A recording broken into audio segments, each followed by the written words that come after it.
Welcome to షావ్ institute. Today మనకు ఫిబ్రవరి 1న కేంద్ర ఆర్థిక మంత్రి ప్రవేశపెట్టిన బడ్జెట్ యొక్క స్వరూపం ఏ విధంగా ఉంటుంది, ఏ రంగాలపైన ఎక్కువగా ఫోకస్ చేశారు, ఏ రంగాలపైన తక్కువ ఫోకస్ చేశారు. దానికంటే ముందు బడ్జెట్ యొక్క స్ట్రక్చర్ నుంచి కూడా మనకు ప్రశ్నల సరళి అనేది ప్రతిసారి ఎగ్జామినేషన్లో అడుగుతున్నాడు. అది గ్రూప్ 1 కానీ తీసుకుంటే కానిస్టేబుల్ వరకు కూడా బడ్జెట్ స్ట్రక్చర్ నుంచి అంటే మూలధన రాబడి ఏది అని, ఈ క్రింది వాటిలో మూలధన వ్యయము ఏది అని, ఈ క్రింది వాటిలో కోశాలోటు అంటే ఏంటని, క్రింది వాటిలో రెవెన్యూ లోటు అంటే ఏంటని, ప్రాథమిక లోటు ఏ విధంగా వస్తుందని ఇటువంటి ప్రశ్నల సరళి మనకు అడుగుతున్నాడు. కాబట్టి బడ్జెట్ అంటే ఏంటి, అసలు బడ్జెట్ యొక్క స్ట్రక్చర్ ఏ విధంగా ఉంటుంది, అది ఫస్ట్ వన్ చూద్దాం. మనకు ఫస్ట్ వన్ ఏంటంటే బడ్జెట్ అనే పదము ఎక్కడి నుండి వచ్చింది అంటాడు. బడ్జెట్ అనే పదము బౌగెట్టి అనే ఫ్రెంచి పదము నుండి తీసుకున్నాం. బౌగేటి లేదా బౌగెట్టి అనగా తోలు సంచి అని అర్థం. ప్రారంభంలో ఆర్థిక మంత్రులు బడ్జెట్ పత్రాలన్నీ కూడా తోలు సంచిలో పట్టుకెళ్ళారు.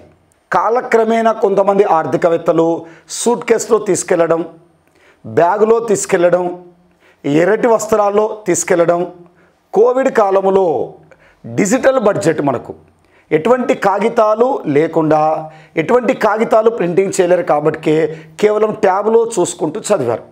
ఇటీవల ప్రవేశపెట్టిన 3 బడ్జెట్లు కూడా మనకు డిజిటల్ బడ్జెట్ కింద, కాగితపు రహిత బడ్జెట్లే, పేపర్లెస్ బడ్జెట్లే. రీసెంట్గా ప్రవేశపెట్టిన బడ్జెట్ కూడా డిజిటల్ బడ్జెట్గా మనకి ఇంట్రొడ్యూస్ చేశారు. అంటే మనకు ఆ తోలు సంచిలో ఉన్న పత్రాలే బడ్జెట్, ఆ సూట్ కేసులో ఉన్న పత్రాలే బడ్జెట్, ఆ ఎర్రటి వస్త్రాల్లో ఉన్న పత్రాలు ఏంటి బడ్జెట్ అంటాం. అంటే బడ్జెట్ అనే పదము బౌగెట్టి అనే ఫ్రెంచి పదము నుంచి వచ్చింది. బౌగెట్టి అంటే తోలు సంచి అని అర్థం. ఈ పదము బౌగెట్టి అనే ఫ్రెంచి పదం అని గుర్తుంచుకుంటే సరిపోతుంది. ఫస్ట్ వన్ బడ్జెట్ అనే పదము. రెండోది ఏంటంటే బడ్జెట్ అంటే ఏంటి, మనకు అసలు బడ్జెట్ పదం తర్వాత అసలు బడ్జెట్ అంటే ఏంటి, బడ్జెట్ నిర్వచనం. బడ్జెట్ అనేది ప్రస్తుత కాలానికి సంబంధించిందా, వర్తమానానికి సంబంధించిందా, భవిష్యత్తుకు సంబంధించిందా, గతానికి సంబంధించిందంటే బడ్జెట్ అనేది రాబోయే ఆదాయము, చేయబోయే ఖర్చుల గురించి లిఖితపూర్వకంగా ప్రవేశపెట్టే కోశ నివేదికను బడ్జెట్ అంటాం. ఆదాయం అనకుండా బడ్జెట్లో రాబడి వేయాలని పదాన్ని వాడాలి ఎక్కువగా. అందుకే రాబోయే ఆదాయము, చేయబోయే ఖర్చుల గురించి లిఖితపూర్వకంగా ప్రవేశపెట్టేదే బడ్జెట్. బడ్జెట్ అనేది భవిష్యత్తు గురించి మనకు తెలియచేస్తే, ఆర్థిక సర్వే అనేది గతము గురించి తెలియచేస్తుంది. అందుకే బడ్జెట్ అంటే ప్రస్తుత ప్రభుత్వము రాబోయే సంవత్సరంలో ఏమి చేయబోతున్నారో తెలియచేసే దాన్ని ఏమంటాం, బడ్జెట్ అంటాం. బడ్జెట్ ఏ కాలానికి తయారు చేస్తారంటే ఆర్థిక సంవత్సరానికి తయారు చేస్తారు. ఉదాహరణకి ఈ బడ్జెట్లో ఉపాధి హామీ పథకానికి 60,000 కోట్లు కేటాయించారు. అవి ఎప్పటి నుంచి ఎప్పుడు ఖర్చు పెడతారు, 2023 ఏప్రిల్ 1 నుంచి 2024 మార్చి 31 వరకు ఖర్చు పెడతా అంటారు. అందుకే బడ్జెట్ అంటే ఆదాయ వ్యయాల పట్టిక అని మనం గుర్తుంచుకుంటే మనకు చాలు. అందుకే బడ్జెట్ అనేది మనకు ఆదాయ వ్యయాల పట్టిక. నెక్స్ట్ అంశం ఏంటంటే బడ్జెట్ అనే అంశాన్ని రాజ్యాంగంలో ఎక్కడైనా మెన్షన్ చేశారు. బడ్జెట్ గురించి రాజ్యాంగంలో అనేక అంశాల ప్రస్తావన ఉంది, కానీ బడ్జెట్ అనే పదాన్ని రాజ్యాంగంలో ఎక్కడ కూడా మనకు మెన్షన్ చేయలేదు. బడ్జెట్ అనే పదానికి సమాన అర్థాన్నిచ్చే పదము రాజ్యాంగంలో 112 ఆర్టికల్లో కనబడుతుంది.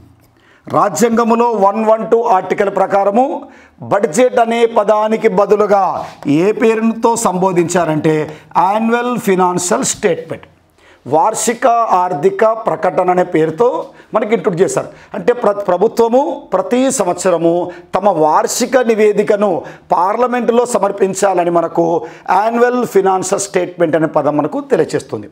అంటే బడ్జెట్ అనే పదానికి బదులుగా ఏ పేరుతో సంబోధించారు అన్నప్పుడు మనకు ఏఎఫ్ఎస్ అనే పదంతో సంబోధించారని గుర్తుంచుకోవాలి. అంటే రాజ్యాంగంలో బడ్జెట్ అనే ప్రస్తావన లేదు, కానీ బడ్జెట్ అనే పదానికి బదులుగా ఏ పేరును ఉపయోగించారంటే 112 ఆర్టికల్ ప్రకారము ఏఎఫ్ఎస్ అని మనకు గుర్తుంచుకోండి. అంటే మనకు బడ్జెట్ అంటే ఏంటి వచ్చింది, బడ్జెట్ అనే పదం ఎక్కడి నుంచి వచ్చింది తెలిసింది.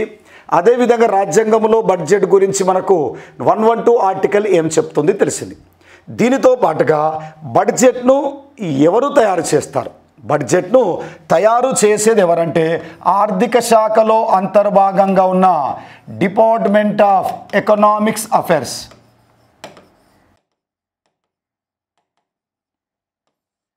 బడ్జెట్ను ఎవరు తయారు చేస్తారంటే ఆర్థిక శాఖలో అంతర్భాగంగా ఉన్న డిపార్ట్మెంట్ ఆఫ్ ఎకనామిక్స్ అఫైర్స్ అనే విభాగము బడ్జెట్ను సీక్రెట్గా తయారు చేస్తుంటా అంటారు. కావున దాన్ని సీక్రెట్ బడ్జెట్ అనే పేరుతో పిలుస్తూ అంటారు. అన్ని శాఖలకు సంబంధించిన బడ్జెట్ను ఆర్థిక శాఖనే తయారు చేస్తుంది. ఆర్థిక శాఖలో అంతర్భాగంగా ఉన్న department of economics team affairs అనే విభాగము బడ్జెట్ను గోప్యంగా తయారు చేస్తుంది. ఇది బడ్జెట్ను తయారు చేసేది. బడ్జెట్ను తయారు చేసేది మీకు తెలిసింది. బడ్జెట్ను ఏ సంవత్సరానికి ఏ కాలానికి ప్రవేశపెడతారంటే ఆర్థిక సంవత్సరానికి ప్రవేశపెడతారు. April to March. ఎవరు ప్రవేశపెడతారంటే ఆర్థిక మంత్రి మనకు ప్రవేశపెడతారు. ఆర్థిక మంత్రి ఎప్పుడు ప్రవేశపెడతారు? ఫిబ్రవరి 1వ తారీఖున ప్రవేశపెడతారు. గతంలో ఎప్పుడు ప్రవేశపెట్టేవారు? ఫిబ్రవరి 28న ప్రవేశపెట్టేవారు. ఫిబ్రవరి 25న ప్రవేశపెట్టే బడ్జెట్ను ఫిబ్రవరి 1కి ఎప్పుడు మార్చారు? మార్చడం వెనుక ఉన్న ప్రధాన ఉద్దేశం ఏంటి అంటాడు. ఫిబ్రవరి 25న ప్రవేశపెట్టే బడ్జెట్ను ఫిబ్రవరి 1కి మార్చడం అనేది జరిగింది. ఫిబ్రవరి 1కి మార్చడం వెనుక ప్రధాన ఉద్దేశం ఏంటంటే బడ్జెట్ పైన చర్చ జరగడానికి అధిక కాల వ్యవధి అందుబాటులో ఉండాలనే ఉద్దేశం కొద్దీ ఫిబ్రవరి 25 బడ్జెట్ ఫిబ్రవరి 1కి మార్చారు. బడ్జెట్లో మనకు బడ్జెట్ను ప్రవేశపెట్టడం, బడ్జెట్ పైన చర్చ జరగటం, బడ్జెట్ను ఆమోదించటం, బడ్జెట్ను అమలు చేయటం అనే అంశం ఉంటుంది. ఫిబ్రవరి 25న బడ్జెట్ ప్రవేశపెడితే బడ్జెట్ పైన చర్చ ఆమోదించడానికి మార్చి నెల మాత్రమే సమయం అందుబాటులో ఉండేది.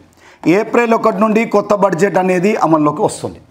అందుకే బడ్జెట్ పైన చర్చ జరగడానికి నెల రోజులు మాత్రమే సమయం ఉంది. కాబట్టి ఫిబ్రవరి 1న బడ్జెట్ ప్రవేశపెడితే బడ్జెట్ పైన చర్చ జరగడానికి ఫిబ్రవరి మార్చు సుమారు 2 నెలలు టైం ఉంటుంది. బడ్జెట్ పైన చర్చ జరగడానికి అధిక కాల వ్యవధి అందుబాటులో ఉండాలనే నేపథ్యంతో ఫిబ్రవరి 25న బడ్జెట్ ఫిబ్రవరి 1కి మార్చారు. ఏ సంవత్సరంలో మార్చారు? 2017-18 నుంచి మార్చారు. 2017-18 నుంచి మనకు మార్చడం అనేది మనకు జరిగింది. అది గుర్తుంచుకోండి. ఫిబ్రవరి 25 ఫిబ్రవరి 1కి ఎప్పుడు ప్రవేశపెడతారు అంటే మనకు ఫిబ్రవరి 1. ఎన్ని గంటలకు ప్రవేశపెడతారంటే ఉదయం 11 గంటలకు ప్రవేశపెడతారు. గతంలో సాయంత్రం 5 గంటలు ప్రవేశపెట్టేవాళ్ళు. సాయంత్రం 5 గంటలకు ప్రవేశపెట్టే సాంప్రదాయ పద్ధతిని ఉదయం 11 గంటలకు మార్చిన ఆర్థిక మంత్రి యశ్వంత్ సిన్హా ఏ సంవత్సరం నుంచి 1999-2000 సంవత్సరం నుంచి మార్చటం అనేది మనకు జరిగింది. ఇది బడ్జెట్ అంటే ఏంటి? బడ్జెట్ను ఎవరు తయారు చేస్తారు, ఎవరు ప్రవేశపెడతారు, ఎప్పుడు ప్రవేశపెడతారు, ఏ కాలానికి తయారు చేస్తారు, బడ్జెట్ యొక్క మీకు విధి విధానాలు, దాని స్ట్రక్చర్ మనకు దాన్ని తెలిసి ఉండాలి. దీనితో పాటుగా అసలు బడ్జెట్లో మనకు ఏముంటాయి, బడ్జెట్ అంశాలు తెలియకుండా మనకు బడ్జెట్ గురించి బడ్జెట్లో అంశాలు తెలియకుండా బడ్జెట్ గురించి బడ్జెట్ జోలికి వెళ్ళదు. అన్నీ తెలిసిన కోశ లోటు అంటాడు, రెవెన్యూ లోటు అంటాడు. మీకు తెలియాలి అంటే బడ్జెట్లో మనకు ఏ అంశాలు ఉంటాయి అంటాడు. మనకు బడ్జెట్ చూసినట్టయితే 23-24 బడ్జెట్ వచ్చింది. బడ్జెట్లో ఉండే అంశాలు, బడ్జెట్ అంటేనే ఆదాయ వ్యయాల పట్టికని తెలుసుకోవాలి. ఆదాయ వ్యయాల పట్టిక అన్నప్పుడు బడ్జెట్లో మొత్తము రాబడి ఉంటుంది, మొత్తము వ్యయం ఉంటుంది. ఆదాయ వ్యయాల పట్టిక, రాబడి వ్యయాల పట్టిక. మొత్తము రాబడిలో 2 రకాల రాబడులు ఉంటాయి. రెవెన్యూ రాబడి, మూలధన రాబడి అని 2 ఉంటాయి. మొత్తము వ్యయములో 2 కనబడతాయి మనకు. రెవెన్యూ వ్యయం అని ఉంటుంది, మూలధన వ్యయం ఉంటుంది. మనకు బడ్జెట్లో కొన్ని పదాలు కనబడతాయి. బడ్జెట్లో 2 రకాల పేర్లు వాడుతుంటా అంటారు. ఒకటి రెవెన్యూ బడ్జెట్ అంటారు, మూలధన బడ్జెట్ అంటే ఏంటి అంటారు.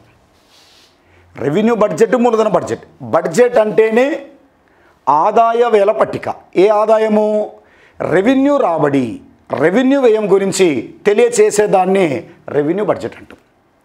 మూలధన బడ్జెట్, బడ్జెట్ అంటేనే రాబడి వ్యయాలు. ఏ రాబడి? మూలధన రాబడి. మూలధన వ్యయాన్ని గురించి తెలియచేసేదాన్ని ఏమనొచ్చు? మూలధన బడ్జెట్ అనొచ్చు మనకు. అందుకే ఇటువంటి పదాలు మనకు రెవెన్యూ బడ్జెట్ అంటే ఏంటి, మూలధన బడ్జెట్ అంటే ఏంటి మనకు అడుగుతుంటా అంటాడు.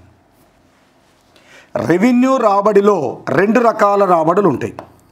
పన్ను రాబడులు, పన్నేతర రాబడులు ఉంటాయి మనకు. మూలధన రాబడిలో మనకు ప్రభుత్వం యొక్క రుణాలు, ప్రభుత్వ ఆస్తులను అమ్మడం ద్వారా అంటే డిస్ఇన్వెస్ట్మెంట్ ద్వారా వచ్చిన ఆదాయము, రుణ వసూళ్ళు మొదలైనవి ఉంటాయి. మరొకటి రెవెన్యూ వ్యయము, మరొకటి మూలధన వ్యయం అనే టాపిక్ కనబడుతుంది. రెవెన్యూ వ్యయం అంటే రెవెన్యూ ఎక్స్పెండిచర్, ప్రభుత్వము సాధారణ పరిపాలన కోసము చేసే ఖర్చు అంతా కూడా రెవెన్యూ వ్యయం. రెవెన్యూ వ్యయం వలన ప్రభుత్వాలకు నూతన ఆస్తులు సృష్టించబడవు. ఉద్యోగులకు చెల్లించే జీతాలు, పెన్షన్లు, స్కాలర్షిప్లు మొదలైనవన్నీ కూడా దేంట్లో చూపిస్తారంటే రెవెన్యూ వ్యయంలో చూపిస్తారు. ప్రభుత్వము తమ ఆస్తులను పెంచుకోవడానికి చేసే ఖర్చు అంతా కూడా దేని కిందికి వస్తుందంటే మూలధన వ్యయం కిందికి వస్తుంది. కొత్తగా పరిశ్రమలు ఏర్పాటు చేయడం, జాతీయ రహదారులు ఏర్పాటు చేయడం, ఎయిర్పోర్ట్లను ఏర్పాటు చేయడం, ఓడరేవులను ఏర్పాటు చేయడం, ఒక విద్యుత్ సబ్స్టేషన్ ఏర్పాటు చేయడం, యంత్రాలను దిగుమతి చేసుకోవడం, ఇవన్నీ కూడా దేనికి ఎందుకు వస్తాయంటే మూలధన వ్యయం. ఈ బడ్జెట్లో క్యాపిటల్ ఎక్స్పెండిచర్కు ఎక్కువగా ప్రాధాన్యత ఇవ్వటం అనేది జరిగింది. మూలధన వ్యయానికి ఎక్కువగా ఇంపార్టెంట్ ఇవ్వటం అనేది జరిగింది మనకు మూలధన వ్యయం. అంటే ప్రభుత్వము తన ఆస్తులను పెంచుకోవడానికి చేసే ఖర్చు అంతా మూలధన వ్యయము, ప్రభుత్వము పరిపాలన కోసం చేసే ఖర్చు అంతా రెవెన్యూ వ్యయం. అంటే ప్రభుత్వానికి రాబడి 2 రకాలుగా వస్తుంది. ఒకటేమో ప్రజలు పన్నులు చెల్లించడం ద్వారా రాబడి వస్తుంది. ఉదాహరణకి విశాఖ స్టీల్ ప్లాంట్ను అమ్మడం ద్వారా కూడా ఆదాయం వస్తుంది. విశాఖ స్టీల్ ప్లాంట్ అమ్మడం ద్వారా వచ్చిన ఆదాయాన్ని మూలధన రాబడని పిలవచ్చు. పన్నుల ద్వారా వచ్చిన ఆదాయాన్ని రెవెన్యూ రాబడని పిలవచ్చు. అంటే రాబడులు 2 రకాలు వస్తుంటా అంటే మనకు ఒకటి పన్నుల ద్వారా వస్తుంటా అంటే ప్రభుత్వ ఆస్తులు అమ్మడం ద్వారా రావచ్చు, రుణాల ద్వారా రావచ్చు. ప్రభుత్వం చేసే ఖర్చు కూడా అనేక రకాలుగా ఖర్చు పెడుతుంది. ప్రభుత్వము సంక్షేమ పథకాల కోసము, ఉద్యోగులకు ఇచ్చే జీతాలు, పెన్షన్ల కోసం, ప్రభుత్వ సంక్షేమ పథకాల కోసం ప్రభుత్వం ఖర్చు పెడుతుంది. ప్రభుత్వం ఒక పరిశ్రమను ఏర్పాటు చేయడానికి ఖర్చు పెడుతుంది. ప్రభుత్వం ఒక పరిశ్రమను ఏర్పాటు చేయడానికి అయ్యే ఖర్చు మూలధన వ్యయము. పెన్షన్ల కోసము చేసే ఖర్చు రెవెన్యూ వ్యయము. ఉద్యోగస్తులకు జీతాల కోసం ఇచ్చే ఖర్చు రెవెన్యూ వ్యయం కింద పిలవచ్చు. అందుకే రెవెన్యూ వ్యయము, మూలధన వ్యయము. మూలధన రాబడిలో ప్రభుత్వం యొక్క రుణాలు ఉంటాయి, ప్రభుత్వం యొక్క ఆస్తులను అమ్మడం ద్వారా వచ్చిన ఆదాయం అనేది ఉంటుంది. అంటే డిస్ఇన్వెస్ట్మెంట్ ద్వారా వచ్చిన ఆదాయం. రెవెన్యూ రాబడిలో పన్ను రాబడులు ఉంటాయి, పన్నేతర రాబడులు. పన్ను రాబడులలో ప్రత్యక్ష పన్నులు ఉండొచ్చు, పరోక్ష పన్నులు ఉండొచ్చు. పన్నేతర రాబడిలో చూసినట్టయితే వడ్డీ రాబడులు దేంట్లో చూపిస్తామంటే పన్నేతర రాబడి. వడ్డీ చెల్లింపులు దేంట్లో చూపిస్తామంటే రెవెన్యూ వ్యయంలో మనకు చూపిస్తుంటా అంటాం. అంటే పన్నేతర రాబడులని జరిమానాల ద్వారా, జప్తుల ద్వారా, అదేవిధంగా చూస్తే మనకు గ్రాంటుల ద్వారా మొదలైన ద్వారా వచ్చిన ఆదాయం అంతా కూడా దేంట్లో చూపిస్తారంటే పన్నేతర రాబడులు చూపించు. అంటే ఈ పదాలు మీకు బడ్జెట్లో కనబడతాయి కాబట్టి రెవెన్యూ రాబడి అంటే ఏంటి, మూలధన రాబడి అంటే ఏంటి, రెవెన్యూ వ్యయం అంటే ఏంటి, మూలధన వ్యయం అంటే ఏంటి, ఈ టర్మ్స్ అనేటి మనకు ముందుగా మనకు తెలిసి ఉంటే బడ్జెట్ స్ట్రక్చర్ వచ్చినప్పుడు మనకు తెలిసిపోతా ఉంటుంది. చూద్దాం. నిర్మలా సీతారామన్ ఫిబ్రవరి 1వ తారీఖున ఆర్థిక మంత్రి నిర్మలా సీతారామన్ మనకు ప్రవేశపెట్టిన బడ్జెట్ మనకు చూసినట్టయితే మనకు మొత్తం టోటల్ బడ్జెట్ చూసినట్టయితే 45,03,097 కోట్ల బడ్జెట్ మనకి ఇంట్రొడ్యూస్ చేసింది. ఇది నిర్మలా సీతారామన్ ప్రవేశపెట్టిన మొత్తము బడ్జెట్ అంటే ఇది. ఆ టోటల్ ఫిగర్ గుర్తుంచుకోవాలి. మనకు 45,03,097 కోట్ల బడ్జెట్ మనకు ఇంట్రొడ్యూస్ చేసేది. మనకు దాంట్లో మనకు రెవెన్యూ రాబడి, మూలధన రాబడి అని ఇచ్చాడు. రెవెన్యూ రాబడి మూలధన రాబడి కలిపితేనే వచ్చేది ఏంటంటే మొత్తము రాబడి వస్తుంది. రెవెన్యూ రాబడి అంటే మనము పన్నుల ద్వారా పన్నేతర మార్గాల ద్వారా వచ్చిన ఆదాయం అన్నాం. రెవెన్యూ రాబడి ఎంత? 26,32,281 కోట్లు మనకు రెవెన్యూ. బడ్జెట్ అంటేనే కేవలం ఎస్టిమేషన్, కేవలము ఒక అంచనా మాత్రమే. ఖర్చు పెట్టొచ్చు, ఎక్కువ పెట్టొచ్చు, తక్కువ పెట్టొచ్చు. మూలధన రాబడి 18,70,816 కోట్లు మనకు ఖర్చు పెట్టారు. రెవెన్యూ వ్యయము చూసినట్టయితే మనకు 35,02,136 కోట్లు మనకు కేటాయించారు రెవెన్యూ వ్యయం. క్యాపిటల్ ఎక్స్పెండిచర్ 10,09,61 కోట్లు కేటాయించారు. అంటే మూలధన వ్యయానికి ఎక్కువగా మనకి ఇంపార్టెంట్ ఇవ్వటం అనేది జరిగింది. మూలధన వ్యయము 10,09,61 కోట్లు మూలధన వ్యయం. మూలధన వ్యయం అనేది అభివృద్ధికి ఒక సూచిక. ప్రభుత్వము అసెట్, ఒక స్టీల్ ప్లాంట్ను ఏర్పాటు చేయడం మూలధన వ్యయం. రైల్వేలు, ఎయిర్పోర్ట్లు, విమానాశ్రయాలు, అదే ఓడరేవులు మొదలైన వాటిపై చేసే ఖర్చు అంతా కూడా మనకు క్యాపిటల్. ఈ రెండు రెవెన్యూ వ్యయము మూలధన వ్యయము ఈ రెండింటిని కలిపితే ఏమవుతుందంటే మొత్తము వ్యయం అవుతుంది. ఒక బడ్జెట్లో మొత్తము రాబడి మొత్తం వ్యయము సమానముగా ఉంటే ఆ బడ్జెట్ను సంతులిత బడ్జెట్ అంటాం. ఒక బడ్జెట్లో మొత్తము రాబడి కంటే మొత్తం వ్యయం ఎక్కువగా ఉంటే ఆ బడ్జెట్ను లోటు బడ్జెట్ అనొచ్చు. ఒక బడ్జెట్లో మొత్తము రాబడి కంటే మొత్తం వ్యయము తక్కువగా ఉంటే దాన్ని మిగులు బడ్జెట్ అనొచ్చు. బడ్జెట్లో ఖర్చు ఎక్కువగా ఉంటే అది ఏ బడ్జెట్ అంటాడు? ఏ బడ్జెట్? లోటు బడ్జెట్. బడ్జెట్లో ఖర్చు తక్కువగా ఉంటే అది ఏ బడ్జెట్ అంటాడు? మిగులు బడ్జెట్. బడ్జెట్లో మిగులు శూన్యముగా ఉంటే అది ఏ బడ్జెట్ అంటాడు? సంతులిత బడ్జెట్. అభివృద్ధి చెందుతున్న దేశాలకు జేఎం కీన్స్ ఏ బడ్జెట్ను సమర్థించాడు? లోటు బడ్జెట్ను సమర్థించాడు.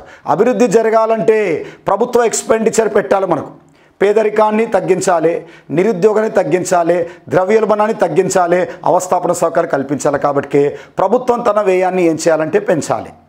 ద్రవ్యోల్బణానికి దారితీసే బడ్జెట్ లోటు బడ్జెట్ అనేది. ఇటువంటి క్వశ్చన్స్ అనేటి అడుగుతున్నాడు. కాబట్టి మొత్తం రాబడి మొత్తం వ్యయం ఏ రెండు? రెవెన్యూ రాబడి, మూలధన రాబడి, రెవెన్యూ వ్యయము, మూలధన వ్యయం. బడ్జెట్లో లోటులు గమనించినట్టయితే రెవెన్యూ లోటు అన్నాడు. రెవెన్యూ లోటు అనేది ఎట్లొస్తుందంటే రెవెన్యూ వ్యయానికి రెవెన్యూ రాబడికి ఎంత వ్యత్యాసం ఉంటుందో ఆ వ్యత్యాసాన్ని ఏమంటామంటే రెవెన్యూ లోటు అంటాం. ఈ క్రింది వాటిలో రెవెన్యూ లోటును గుర్తించండి అంటాడు. రెవెన్యూ రాబడి మైనస్ రెవెన్యూ వ్యయం ఉందనుకో అది రెవెన్యూ మిగులు అవుతుంది. మనకు 1970 వరకు కూడా రెవెన్యూ మిగులే ఉండే. మనకు ఎప్పుడైతే సంక్షేమ పథకాలు ప్రారంభించారో అప్పటి నుంచి రెవెన్యూ లోటు వచ్చింది. రెవెన్యూ వ్యయము ఎక్కువగా ఉండి రెవెన్యూ రాబడి తక్కువగా ఉన్నప్పుడు ఈ రెండింటి మధ్య ఎంత వ్యత్యాసం ఉంటుందో అంత ఏర్పడుతుంది? రెవెన్యూ లోటు ఏర్పడుతుంది. రెవెన్యూ లోటు అనేది పెరగటం అనేది ప్రభుత్వానికి గర్వకారణం కాదు, ఒక అవమానకరమైన అంశంగా భావించాలి. అందుకే రెవెన్యూ లోటును, కోశాలోటును నియంత్రించడానికి ఒక చట్టాన్ని తీసుకొచ్చారు, fiscal responsibility budget management act. ఆ చట్టాన్ని FRBMA చట్టం అంటాం. 2003లో విజయ్ కేల్కర్ అధ్యక్షతన ఈ చట్టాన్ని మనకు తీసుకొచ్చారు. ఈ చట్టం చేసే పని ఏంది? రెవెన్యూ లోటును, కోశాలోటును ఒక నిర్ణీత కాలంలో మనకు తగ్గించటం. FRBMA చట్టం దేన్ని శూన్యంగా చేయాలని సూచించిందంటాడు. 2008-9 నాటికి రెవెన్యూ లోటును 0 తీసుకురావాలని నిర్ణయించింది. అంటే రెవెన్యూ రాబడి, రెవెన్యూ వ్యయం రెండు సమానముగా ఉండాలని సూచించిన చట్టం ఏంటంటే FRBMA చట్టం. ఇది ప్రభుత్వాల పైన క్రమశిక్షణ చర్య. ఇష్టానుసారంగా ప్రభుత్వాలు ఖర్చు పెట్టకండి, రెవెన్యూ లోటు పెరుగుతుంది. ఇష్టానుసారంగా అప్పులు చేయకండి, కోశాలోటు అనేది పెరుగుతుంది. మీరు ఇష్టానుసారంగా ఖర్చు పెడుతూ పోతే, ఇష్టానుసారంగా అప్పులు చేస్తూ పోతే రాబోయే ప్రభుత్వాలకు ఇబ్బందికరంగా ఉంటుంది. కావున ప్రభుత్వాలపైన క్రమశిక్షణ చర్య కోసమే ఈ చట్టాన్ని 2003లో దీన్ని సమీక్షించడానికి విజయ్ కేల్కర్ కమిటీని నియమిస్తే FRBMA చట్టం యొక్క 12 సంవత్సరాల పురోగతిని పరిశీలించడానికి విజయ్ కేల్కర్ కమిటీ కాకుండా NK సింగ్ కమిటీని 2016లో మనకు నియమించారు. అంటే బడ్జెట్లో మనకు కంటెంట్ చదివేటప్పుడు ఎఫ్ఆర్బిఎంఏ చట్టం గురించి అడుగుతుంటా అంటాడు. కాబట్టి రెవెన్యూ లోటు అంటే మీకు ఐడియా ఉండాలి. రెవెన్యూ వ్యయానికి రెవెన్యూ రేవాడికి మధ్య వ్యత్యాసాన్ని రెవెన్యూ లోటు.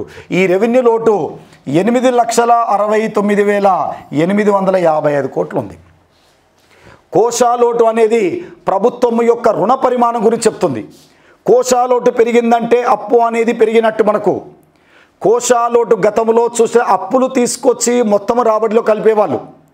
అప్పులను మొత్తం రాబడిలో చూపించొద్దు. అప్పులను మొత్తము రాబడిలో మనకు చూపించొద్దు. గతంలో చూసినట్టయితే మనకు బడ్జెట్ లోటు అనేది మనకు ఏ విధంగా చూపించేవారంటే మొత్తము వ్యయము మైనస్ మొత్తము రాబడి. మొత్తము వ్యయము 1,200 కోట్లు అనుకోండాం, మొత్తము రాబడి 1000 కోట్లు అనుకోండాం. బడ్జెట్ లోటు ఎంత ఉండేది? 200 కోట్లు ఉండేది. ఈ 200 కోట్లు అప్పులు తీసుకొచ్చి దీంట్లో కలిపేవారు. 200 కోట్లు అప్పులు తీసుకొచ్చి మొత్తం రాబడిలో కలుపుతూ రాబడి 1,200, వ్యయము 1,200, మేము సంతులిత బడ్జెట్లో ఉన్నామని చెప్పేవారు. అప్పులు తీసుకొచ్చి రాబడిలో కలిపితే ట్రూ పిక్చర్ అనేది చూపించేది, వాస్తవికతానికి దూరంగా ఉంటుంది. అప్పులు అనేది తిరిగి చెల్లించాలి. కాబట్టి అప్పులు రాబడిలో చూపించకండి, అప్పులను చూసినట్టు ప్రత్యేకంగా చూపించండి అని సుఖమై చక్రవర్తి కమిటీ మనకు సూచించడం అనేది జరిగింది. మనకు ఇక్కడ మనకు మొత్తము రాబడి అన్నాడు. మొత్తము రాబడిలో రెవెన్యూ రాబడులు ఉంటాయి, మూలధన రాబడులు ఉంటాయి. రెవెన్యూ రాబడిలో పన్ను రాబడులు ఉంటాయి, పన్నేతర రాబడులు ఉంటాయి. మూలధన రాబడిలో రుణాల ద్వారా వచ్చిన ఆదాయం ఉంటుంది, ప్రభుత్వ ఆస్తులను అమ్మడం ద్వారా వచ్చిన ఆదాయం ఉంటుంది. ఇక్కడ పన్ను రాబడిని ఏ అనుకోండి, పన్నేతర రాబడిని బి అనుకోండి, రుణాలను సి అనుకోండి, ప్రభుత్వ ఆస్తులు అమ్మడం ద్వారా వచ్చిన ఆదాయాన్ని డి అనుకోండి. పన్ను రాబడులను మొత్తం రాబడులు చూపించండి, ఏం కాదు. పన్నేతర రాబడులను కూడా చూపించండి. అప్పులను ఆస్తులను కూడా మనకు చూపించండి.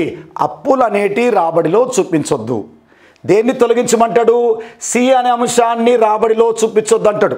ఇప్పుడు విశాఖ స్టీల్ ప్లాంట్ అమ్మడం ద్వారా ప్రభుత్వానికి ఆదాయం వచ్చింది, ప్రభుత్వం తిరిగి చెల్లించిన అవసరం లేదు. ప్రపంచ బ్యాంకు నుంచి 100 కోట్ల అప్పు తెచ్చింది, తిరిగి చెల్లించాలి కదా. అలాంటి అప్పులను రాబడిలో చూపించడం కరెక్ట్ కాదు. ఏ మరియు బి డి మాత్రము చూపించండి, కానీ అప్పులు తీసుకొచ్చి రాబడిలో చూపించకండి. ఒక కొత్త లోటును తీసుకొచ్చాడు. ఆ కొత్త లోటు ఏంటంటే కోశాలోటు. ఏ కమిటీ సూచనల మేరకు కోశాలోటును ఇంట్రొడ్యూస్ చేస్తున్నారంటే మనకు 97 నుంచి సుఖమై చక్రవర్తి కమిటీ సూచనల మేరకు అప్పులు తీసుకొచ్చి రాబడిలో కలపకుండా ఒక ప్రత్యేకంగా చూపించండి అంటాడు. కోశాలోటు అన్నా, ద్రవ్యలోటు అన్నా, విత్తలోటు అన్నా, ఫిస్కల్ డెఫిసిట్ అన్నా ఒకటే. కోశాలోటు పెరిగిందంటే ప్రభుత్వం యొక్క రుణాలు అనేటివి పెరిగినట్టు మనకు అర్థం. అందుకే మనకు రెవెన్యూ లోటును, కోశాలోటును ఒక నిర్ణీత కాలంలో తగ్గించటానికే మనకు ఎఫ్ఆర్బిఎంఏ చట్టం తీసుకోవచ్చు. గతంలో మనకు రెవెన్యూ లోటును తగ్గించడానికి ఉత్తమమైన మార్గం ఏంటి అంటాడు? అనవసరమైన ఖర్చులు తగ్గించుకోవాలి, రెవెన్యూ వ్యయాన్ని మనకు తగ్గించుకోవాలి. ఇటువంటి అడుగుతుంటా అంటాడు. కాబట్టి కోశాలోటు చూసినట్టయితే 17,86,816 కోట్లు ఉంది. అదేవిధంగా ప్రైమరీ డెఫిసిట్ ఎట్లా వస్తుందంటే మనకు ప్రాథమిక లోటు, కోశాలోటు నుంచి వడ్డీ చెల్లింపులను తీసివేస్తే వచ్చేదే మనకు ప్రాథమిక లోటు. కోశాలోటు అన్నప్పుడు మనకు గతంలో ఎంత ఉండే? 1,200 కోట్లేమో మనకు ఖర్చు ఉంటే మనకు రాబడి ఏమో 1000 కోట్లు ఉంటే లోటు ఎంత వచ్చింది? 200 కోట్లు అనేది మనకు లోటు వచ్చింది. అంటే 200 కోట్లు మనకి ఏముందంటే మనకు అప్పులు అనేటివి ఎంత ఉన్నాయంటే మనకు 200 కోట్లు మనకు అప్పులు ఉన్నట్టు. అప్పులను చూసినట్టయితే రాబడిలో చూపించకుండా ప్రత్యేకంగా చూపిస్తున్నాం. రాబడి 1,200 కోట్లు ఖర్చు పెట్టారు, రాబడి 1000 కోట్లు వచ్చింది. కాబట్టి లోటు ఎంత ఉంది మనకు? 200 కోట్లు మనకు లోటు ఉంది. ఆ లోటును భర్తీ చేయడానికి అప్పు చేస్తున్నారు కదా 200 కోట్లు, అప్పు తీసుకొచ్చి ఇక్కడ చూపించేవారు. ఇప్పుడు అప్పులను ప్రత్యేకంగా చూపిస్తున్నారు. అప్పులు కోశాలోటు 200 అయితే వడ్డీ చెల్లింపులు ఎంత అంటే ప్రాథమిక లోటు ఎంత అంటే 100 కోట్లు. కోశాలోటు నుంచి వడ్డీ చెల్లింపులు తీసేస్తే వచ్చేదే ప్రాథమిక లోటు. ఇప్పుడు ఎఫ్ఆర్బిఎంఏ చట్టం ఏం చెప్తుందంటే కేంద్ర ప్రభుత్వానికి మీరు 200 కోట్లు అప్పు చేస్తున్నారు, చాలా ఎక్కువ చేయడం ఏంటి అంటారు. అప్పుడు ప్రభుత్వం ఏం చెప్తుందంటే 200 కోట్లు మేము అప్పు తీసుకొచ్చాం కరెక్టే, గత ప్రభుత్వము మా ప్రమేయం లేకుండా ఇష్టానుసారంగా అప్పు చేసింది, పాత అప్పులపై మేము ప్రతి సంవత్సరం 100 కోట్లు అప్పులు వడ్డీ చెల్లింపులు చేస్తున్నాం. వాస్తవంగా మేము కావలసినవి మాకు 100 కోట్లు మాత్రమే అప్పు చేసినాం, కానీ మీరు 200 కోట్లని మనం బ్లేమ్ చేయొద్దు. 200 కోట్లు అప్పు చేసినా కరెక్టే, దాంట్లో 100 కోట్లు పాత ప్రభుత్వము అప్పుల పైన మేము ప్రతి సంవత్సరం 100 కోట్లు చెల్లిస్తున్నాము. మేము తీసుకున్న అప్పులు ఎంతంటే 100 కోట్లు మాత్రమే. 200 కోట్లు అప్పు తీసుకొచ్చా కరెక్టే. ఈ 200 కోట్లలో మా ప్రభుత్వము ప్రమేయం లేకుండా గత ప్రభుత్వం ఇష్టానుసారంగా అప్పులు చేసి వెళ్ళిపోయింది. పాత అప్పులపై వడ్డీ చెల్లింపులను తీసివేస్తే వచ్చేది ఏంటంటే మనకు ప్రాథమిక లోటు. వాస్తవంగా మా అవసరాల కోసం మేము 100 కోట్లే అప్పు తెచ్చుకున్నాం, మిగతా 100 కోట్లు అనేది కేవలం వడ్డీ చెల్లింపులకే పోతున్నాయి అంటున్నారు. అందుకే కోశా లోటు నుంచి వడ్డీ చెల్లింపులు తీసేస్తే వచ్చేదే మనకు ప్రాథమిక లోటు. 7,06,845 కోట్లు మనకి ఇంట్రొడ్యూస్ చేశారు. మనకు ఇదంతా కూడా అడ్వాన్స్ ఎస్టిమేషన్, ఇంత ఉండబోవచ్చు అని మనకు బడ్జెట్ అనేది అంచనా వేయటం అనేది జరిగింది. మనకు ఇదంతా కూడా బడ్జెట్ అంటే అంతా కూడా ఎస్టిమేషన్ బడ్జెటే. అందుకే ఊహాజనితమైనదంట. వాస్తవికత గురించి చెప్పేది ఆర్థిక సర్వే, అదొక ఆర్థిక వ్యవస్థకు అద్దం లాంటిది. ఆర్థిక వ్యవస్థ పరిస్థితుల గురించి చెప్తుంది ఎకనామిక్ సర్వే. ఇది కేవలం ఒక ఎస్టిమేషన్ మాత్రమే. నెక్స్ట్, రూపాయి రాక రూపాయి పోక అన్నాడు. ప్రభుత్వానికి అత్యధిక ఆదాయము ఎక్కడి నుండి వస్తుందంటాడు. కేంద్ర ప్రభుత్వానికి అత్యధిక ఆదాయం ఎక్కడి నుంచి వస్తుందంటే అప్పుల ద్వారానే వస్తుంది. చూడండి, రూపాయిలో 34 పైసలు, రూపాయి రాక అన్నాడు. రూపాయి రాక అన్నప్పుడు పైసలలో తీసుకోవాలి. కొన్ని సందర్భాలలో చూసినట్టయితే శాతంలో కూడా తీసుకుంటా అంటారు. మనకు పైసలలో తీసుకోవచ్చు, శాతంలో తీసుకోవచ్చు. రూపాయి అని మెన్షన్ చేసింది కాబట్టి పైసల్లో తీసుకోవాలి. రూపాయి రాబడి అనుకుంటే మనకు 34 పైసలు అప్పుల ద్వారానే వస్తున్నాయి. కేంద్ర ప్రభుత్వానికి అత్యధిక ఆదాయాన్ని తెచ్చిపెట్టే పన్ను అన్నాడు అనుకో, అప్పుడు జిఎస్టీ అని పెట్టాలి. చూడండి, 17 పైసలు, రూపాయిలో 17 పైసలు వస్తున్నాయంట. అంటే రాబోయే ఆర్థిక సంవత్సరంలో చూసినట్టయితే ఇప్పుడు ఈ జనవరి కంప్లీట్ అయింది. మనకు జనవరి కంప్లీట్ అయింది కనుక జిఎస్టీ వసూలు అంటాడు 1.55 లక్షల కోట్లు వసూలైనవి. మొన్న ఏప్రిల్లో 2022లో గరిష్ట జిఎస్టీ వసూలు వచ్చినాయి మనకు 1.67 లక్షల కోట్లు. 2017 జిఎస్టీ అమల్లోకి వచ్చిన కాడ నుంచి ఇప్పటి వరకు చూసినట్టయితే అత్యధిక వసూలు 2022 నెల ఏంటంటే ఏప్రిల్ నెలలో. ఈ నెలలో మనకు 1.55 లక్షల కోట్లు మాత్రమే వచ్చినాయి మనకు. అంటే అత్యధికంగా మనకు ఎక్కడి నుంచి పన్ను ఆదాయం వస్తుందంటే జిఎస్టీ నుంచి 17 పైసలు వస్తున్నాయి, అప్పుల నుంచి 34 పైసలు వస్తున్నాయి, ఇన్కమ్ ట్యాక్స్ నుంచి 15 పైసలు వస్తున్నాయి. కార్పొరేట్ పన్ను, ఒక కంపెనీ యొక్క వార్షిక నికర లాభాలపై విధించబడే పన్నును కార్పొరేట్ పన్ను. టాటా కంపెనీకి 100 రూపాయలు నెట్ ప్రాఫిట్, అన్ని ఖర్చులు పోను 100 రూపాయలు లాభం వచ్చిందనుకో 22 రూపీస్ కార్పొరేట్ పన్ను కట్టాలి. ఒక వ్యక్తి యొక్క వార్షిక ఆదాయం పైన పన్ను విధిస్తే అది ఇన్కమ్ ట్యాక్స్ అవుతుంటా. అంటే కార్పొరేట్ పన్ను ద్వారా 15 పైసలు, ఇన్కమ్ ట్యాక్స్ ద్వారా 15 పైసలు, కస్టమ్ సుంకము 2 రకాలు ఉంటుంది.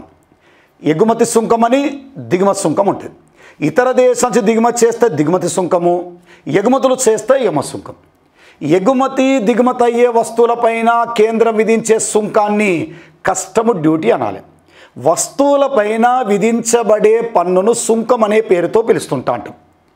వ్యక్తులపైన, ఆస్తులపైన విధించే పన్నులన్నీ కూడా ట్యాక్స్ అనే పేరుతో పిలవచ్చు. కస్టమ్ పన్ను అనొద్దు, కస్టమ్ డ్యూటీ అనాలి. సెంట్రల్ ఎక్సైజ్ డ్యూటీ అనాలి, ఎక్సైజ్ ఉత్పత్తి సుంకము అనొద్దు. ఒక ఫ్యాక్టరీలో తయారయ్యే వస్తువులపైన కేంద్రం విధించబడే పన్నును సెంట్రల్ ఎక్సైజ్ అంటాం, మ్యానుఫ్యాక్చరింగ్. ఒక కంపెనీలో నూతనంగా తయారయ్యే పారిశ్రామిక ఉత్పత్తులపైన విధిస్తారు. అదే లిక్కర్ తయారైందనుకో, ఆల్కహాల్, రాష్ట్ర ప్రభుత్వం విధిస్తుంది. లిక్కర్ పైన పన్ను విధించే అధికారము స్టేట్ ప్రభుత్వానికే ఉంటుంది. అందుకే సెంట్రల్ ఎక్సైజ్ అంటే ఇంకా మనకు లిక్కర్ రాష్ట్ర స్థాయిలో లిక్కర్ ఇంకా జిఎస్టీలోకి రాలేదు. అదేవిధంగా కేంద్ర స్థాయిలో పెట్రోల్ ఉత్పత్తులు కూడా ఇంకా జిఎస్టీలోకి రాలేవు. కాబట్టి ఎక్సైజ్ సుంకం ద్వారా ఎంత వస్తున్నాయి అంటే మనకు 7. కస్టమ్ డ్యూటీ కూడా ఇంకా జిఎస్టీలో మనకు రాలేదు. పన్ను కాకుండా ఇతర రాబడులు ఎంత రావచ్చంట, 6 పైసలు రావచ్చంట. రుణేతర మూలధన రాబడులు రుణం కాకుండా ఇతర మార్గాల ద్వారా 2 పైసలు రావచ్చు అంట. ఇవంతా కూడా ఎస్టిమేషన్. అందుకే రూపాయి రాక రూపాయి పోక ఎక్కడి నుంచి అప్పుల ద్వారా వస్తున్నాయి, ఇదొకటి గుర్తుంచుకోండి. అప్పులు అత్యధికంగా ఎక్కడి నుంచి వస్తున్నాయి అంటే జిఎస్టీ నుంచి వస్తున్నాయి. రూపాయిలో 17 పైసలు, 100లో 17% అని గుర్తుంచుకోండి. రూపాయి రాక అంటే రూపాయి పోక ఉన్నది. దేనిపైన ఎక్కువ ఖర్చు పెట్టబోతున్నారు? కేంద్ర ప్రయోజిత పథకాలు అన్నాడు. అత్యధికంగా చూసినట్టయితే మనకు వడ్డీ చెల్లింపులు, అప్పులు తెస్తున్నాం కాబట్టి అప్పులకు ఏం చెల్లించాలి? వడ్డీ చెల్లింపులకు రూపాయిలో 20 పైసలు వడ్డీ చెల్లింపులకు పోతున్నాయి. రూపాయి వస్తుంది కానీ 20 పైసల వడ్డీ చెల్లింపులకే మనకు పోతున్నాయి. కేంద్ర ప్రయోజిత పథకాలకు 9 పైసలు ఖర్చు పెట్టబోతున్నారట. కేంద్ర రంగ పథకాలకు 17 పైసలు ఖర్చు పెడుతున్నారట. పథకాలను మనకు కేంద్ర రంగ పథకాలు అని, కేంద్ర ప్రయోజిత పథకాలని 2 రకాలు ఉంటాయి. కేంద్ర రంగ పథకాలను సెంట్రల్ సెక్టర్ స్కీమ్ అంటాం. కేంద్ర ప్రయోజిత పథకాలను సెంట్రల్ స్పాన్సర్ స్కీమ్ అంటాం. కేంద్ర రంగ పథకాలు అంటే ఏంటి? ఏదైనా ఒక పథకాన్ని కేంద్రమే రూపకల్పన చేస్తుంది, కేంద్రమే అమలు చేస్తుంది. ఆ పథకానికి అయ్యే ఖర్చు అంతా కూడా కేంద్రమే భరిస్తే అటువంటి పథకాలను ఏమంటామంటే కేంద్ర రంగ పథకాలు. Sukanya Samriddhi Yojana central sector scheme, బేటీకి పడావో బేటీకి Bachao central sector scheme, Pradhan Mantri Suraksha బీమా యోజన సెంట్రల్ సెక్టర్ స్కీమ్. మనకు అంటే 3 కూడా కేంద్రమే పథకాన్ని రూపకల్పన చేసి కేంద్రమే అమలు చేసి నిధులు 100% నిధులు కేంద్రం భరిస్తే కేంద్ర రంగ పథకాలు. కేంద్ర ప్రయుత పథకాలు ఏదైనా ఒక పథకాన్ని కేంద్రం రూపకల్పన చేస్తుంది, రాష్ట్రాలు అమలు చేస్తే కేంద్ర రాష్ట్రాలు ఇద్దరు కలిసి భరిస్తారు.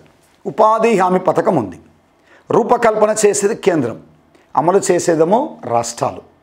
నిధులు చూస్తే కేంద్ర రాష్ట్రాల వాటా 90:10, కేంద్రం 90 రాష్ట్రం 10. ఇటువంటి పథకాలన్నీ కేంద్ర ప్రయోజిత పథకాలు అనొచ్చు. 50-50 ఉండొచ్చు, 80-20 ఉండొచ్చు, 60-40 ఉండొచ్చు. అందుకే కేంద్రము రాష్ట్రము కేంద్ర రాష్ట్రాలు అన్నప్పుడు మనకు సెంట్రల్ స్పాన్సర్డ్ స్కీమ్. కేంద్రం అంటే రూపకల్పన చేయటము, అమలు చేయటము, నిధుల ప్రక్రియ కేంద్రం అన్నప్పుడు సెంట్రల్. ఆ పదాలు గుర్తుంచుకోవాలి. కేంద్ర ప్రయోజిత పథకాల కోసం 9 పైసలు ఖర్చు పెడుతుందంట. కేంద్ర రంగ పథకాల కోసం 17 పైసలు ఖర్చు పెట్టబోతుందంట. వడ్డీ చెల్లింపులకు 20 పైసలు ఖర్చు పెట్టబోతుందంట. రక్షణ కోసము రక్షణ రంగానికి 8 పైసలు ఖర్చు పెడుతుందంట. సబ్సిడీలు రాయితీలకు 7 పైసలు ఖర్చు పెడుతుందంట. ఆర్థిక సంఘము ఇతర బదిలీలకు 9 పైసలు ఖర్చు పెడుతుందంట.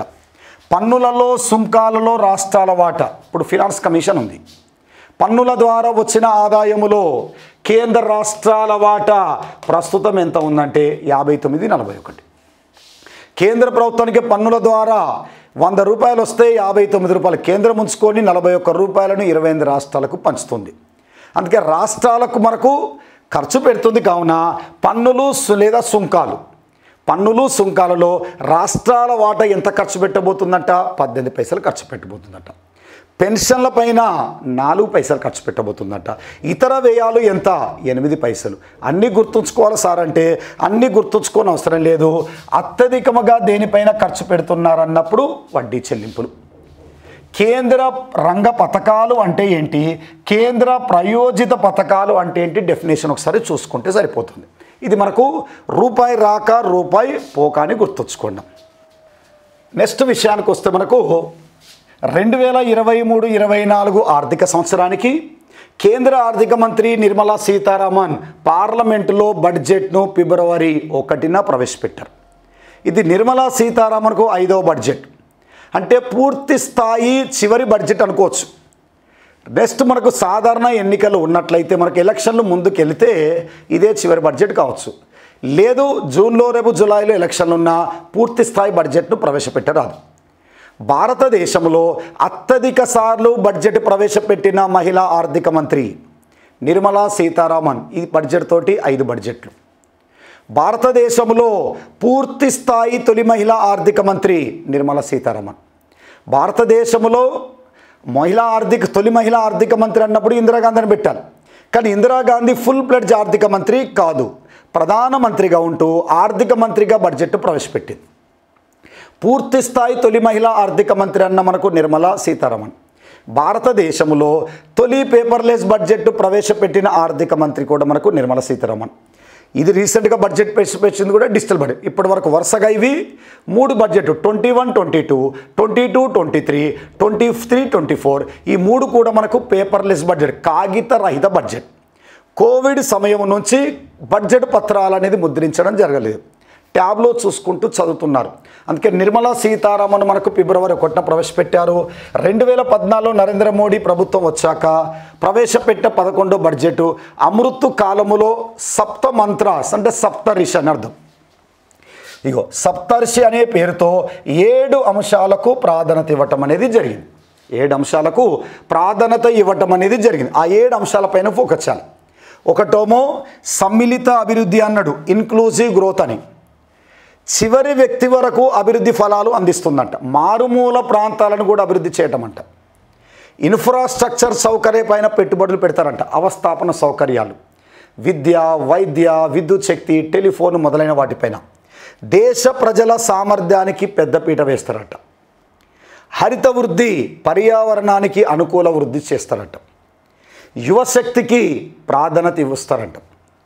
పటిష్టమైన ఆర్థిక రంగాన్ని, ఎకనామిక్ సిస్టమ్ను బలోపేతం చేస్తారంట. దీన్ని 7 పిల్లర్స్ సప్తర్షి అని 7 అంశాలకు ప్రాధాన్యత ఇచ్చారు. చూద్దాం ఒక్కొక్క అంశం పైన ఏ అంశాలు ఉన్నాయి, ఆ 7 అంశాలు ఒకసారి గుర్తుంచుకోండి. దాంతోపాటుగా ఆ 7 అంశాలలో మనకు కొన్ని ఫోకస్ చేయండి. దాంట్లో ఒకటి సమ్మిళిత వృద్ధి అన్నాడు. 11వ ప్రణాళిక మనకు సమ్మిళిత వృద్ధి సత్వర ప్రగతి అన్నాడు, ఇన్క్లూజివ్ గ్రోత్. అన్ని రంగాలు, అన్ని వర్గాలు, అన్ని ప్రాంతాలను కలుపుకొని అభివృద్ధి చేయటాన్ని సంతులిత వృద్ధి. ఎస్సీ, ఎస్టీ, బీసీ, మైనారిటీ, మహిళలను, వికలాంగులను అందరినీ కలుపుకొని అభివృద్ధి సాధించే ప్రక్రియని ఏమంటామంటే సమ్మిళిత వృద్ధి అని 11వ ప్రణాళిక మనకు ప్రాధాన్యత ఇచ్చారు. 12వ ప్రణాళిక వేగవంతమైన సమ్మిళిత వృద్ధి అన్నారు. ఈ సమ్మిళిత వృద్ధి అంటే అన్ని రంగాలపైన దృష్టి పెట్టాలి, అన్ని వర్గాలపైన దృష్టి పెట్టాలి, అన్ని ప్రాంతాలపైన దృష్టి పెట్టాలి. చూడండి, అన్ని వర్గాలకు అభివృద్ధి ఫలాలు అందాలి. ఎస్సీ, ఎస్టీ, బీసీ అన్ని వర్గాలు అంటే ప్రభుత్వము చేపట్టే అభివృద్ధి కార్యక్రమాల ద్వారా అన్ని వర్గాల వారికి ఆదాయం పెరిగే విధంగా ఉండాలి. ఆదాయ అసమానత లేకుండా చూడటం. అదేవిధంగా గ్రామాలలో 9 కోట్ల త్రాగునీటి కనెక్షన్లను అందించడం. మనకు డ్రింకింగ్ వాటర్ కోసం 2019లో ప్రధానమంత్రి జల్ జీవన్ మిషన్ను ప్రారంభించారు. 2024 నాటికి ప్రతి ఇంటికి ట్యాపుల ద్వారా త్రాగునీరు అందుబాటులో ఉంచాలన్నారు. హర్ ఘర్ హర్ జల్ అనే కాన్సెప్ట్ తోటి మనకు ప్రధానమంత్రి జల్ జీవన్ మిషన్ వచ్చింది. హర్ ఖేత్ కో పానీ దేవ్ ప్రధానమంత్రి కృషి సించాయ్ యోజన పథకాన్ని తీసుకొచ్చారు. 6 లక్షల హెక్టార్ల భూమికి సాగునీరు అందించాలని ప్రధానమంత్రి కృషి సించాయ్ యోజన పథకాన్ని ప్రారంభించారు. ఇక్కడ గ్రామాలలో 9 కోట్లు, ఇవి గుర్తుంచుకున్నాం, 9 కోట్ల త్రాగునీరు కనెక్షన్లను అందుబాటులోకి తీసుకొస్తారు. 11.7 కోట్ల కుటుంబాలకు మరుగుదొడ్ల నిర్మాణం కోసం మనకు స్వచ్ఛ భారత్ కార్యక్రమాన్ని తీసుకొచ్చారు. ఇది 11.7 కోట్ల కుటుంబాలకు మరుగుదొడ్లను నిర్మిస్తారంట అడ్వాన్స్ ఎస్టిమేషన్ కింద. 11.4 కోట్ల మంది రైతులకు పిఎం కిసాన్ పథకం వర్తిస్తుందంట. పిఎం కిసాన్ పథకం కింద రైతుల పెట్టుబడి కోసం 3 దశలలో 6,000 రూపాయల వరకు మనకు ఆర్థిక సాయం అందిస్తున్నారు. 44.6 కోట్ల మందికి పిఎంఎఫ్బివై ప్రధానమంత్రి ఫసలీ బీమా యోజన. ప్రధానమంత్రి ఫసలీ బీమా యోజనలో ఖరీఫ్ సీజన్లో పంటలకు 2% బీమా చేయాలి, ప్రీమియం కట్టాలి మనకు 2% బీమా. రబీ సీజన్లో పంటలకు 1.5% బీమా చెల్లించాలి. అదేవిధంగా వాణిజ్య పంటలకైతే 5% ప్రీమియం చెల్లించాలి. బ్యాంకు వద్ద రుణాలు తీసుకున్న వారికి మాత్రమే ప్రధానమంత్రి ఫసలీ బీమా మనకు వస్తుంది. పంట నష్టపోతే ఆర్థిక సాయం అందిస్తుంది. రుణాలు తీసుకోని వారికి స్వచ్ఛందంగా ఎంతో కొంత ఇస్తుంది. అందుకే ఇక్కడ ఏమన్నాడు, ప్రధానమంత్రి ఫసలీ బీమా యోజన 44.6 కోట్ల మందికి అందుబాటులో ఉంటుందంట. 47.8 కోట్ల మందికి ప్రధానమంత్రి జన్ధన్ బ్యాంకు ఖాతాలు ఉంటాయంట. ప్రతి కుటుంబానికి బ్యాంక్ అకౌంట్ ఉండాలనే ఉద్దేశం కొద్దీ మనకు ప్రధానమంత్రి జన్ధన్ యోజన పథకాన్ని ప్రవేశపెట్టడం అనేది జరిగింది.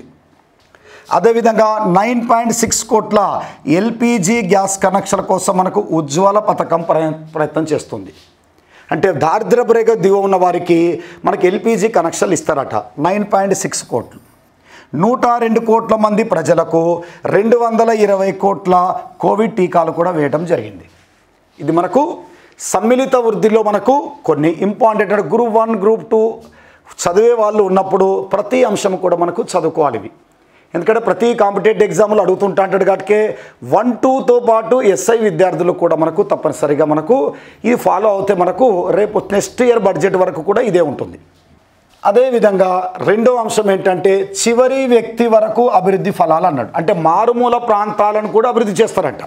అందుకే దాంట్లో చూడండి, PMGKY కింద ఏడాది పాటు ప్రధానమంత్రి PMGKY కింద ఏడాది పాటు ఆహార ధాన్యాలను ఉచితంగా అందిస్తారంట. GKY అంటే ఏంటంటే మనకు ప్రధానమంత్రి గరీబీ కళ్యాణ్ యోజన. ప్రధానమంత్రి గరీబీ కళ్యాణ్ యోజన ద్వారా ఉచితంగా బియ్యం ఇస్తున్నారు. రాష్ట్ర ప్రభుత్వం రూపాయికి ఇస్తే ఇక్కడ ఉచితంగా ప్రధానమంత్రి మోడీ బియ్యం అని తీసుకుంటున్నారు మనకు. అందుకే ప్రధానమంత్రి గరీబీ కళ్యాణ్ యోజన కింద ఏడాది పాటు ఆహార ధాన్యాలు ఉచితంగా ఇస్తున్నారు, ఇప్పుడు కూడా ఇస్తున్నారు. అదేవిధంగా ప్రధానమంత్రి ఆవాస్ యోజన పేదవారికి గృహాలు నిర్మించాలనే ఉద్దేశం కొద్దీ 66% అధిక కేటాయింపులు ఇచ్చారు ఈ బడ్జెట్లో ప్రధానమంత్రి ఆవాస్ యోజన గృహ నిర్మాణం కోసం. ప్రధానమంత్రి గరీబీ కళ్యాణ్ యోజన PMGKY. ఇది మూడో అంశం అన్నాడు ఇన్ఫ్రాస్ట్రక్చర్, మౌలిక సదుపాయాలు, పెట్టుబడులు అన్నారు. రాష్ట్ర ప్రభుత్వాలకు 50 ఏళ్ల పాటు వడ్డీ లేని రుణాలు కొనసాగిస్తారంట. దీనికోసం కూడా బడ్జెట్లో నిధులు కేటాయించారు. అంటే రాష్ట్ర ప్రభుత్వాలకు వడ్డీ లేని రుణాలు ఇస్తారంట 50 ఏళ్ల పాటు. ఇంకా మౌలిక సదుపాయాల పెట్టుబడి కోసం, ఇన్ఫ్రాస్ట్రక్చర్ కోసం ఉచితంగా డబ్బులు ఇవ్వడం కాదు, మనకు మౌలిక వసతులు ఏర్పాటు చేయాలి. రోడ్లు, విద్యుత్ శక్తి, టెలిఫోన్ సౌకర్యాలు, ఎయిర్పోర్ట్లు, జాతీయ రహదారులు, మరో వాటి కోసం. ద్వితీయ తృతీయ శ్రేణి నగరాలలో పట్టణ మౌలిక సదుపాయాలను అభివృద్ధి చేయడానికి ఒక నిధిని ఏర్పాటు చేస్తారంట. ఇది పెద్ద ఇంపార్టెంట్ ఏం కాదు. రెండో అంశము.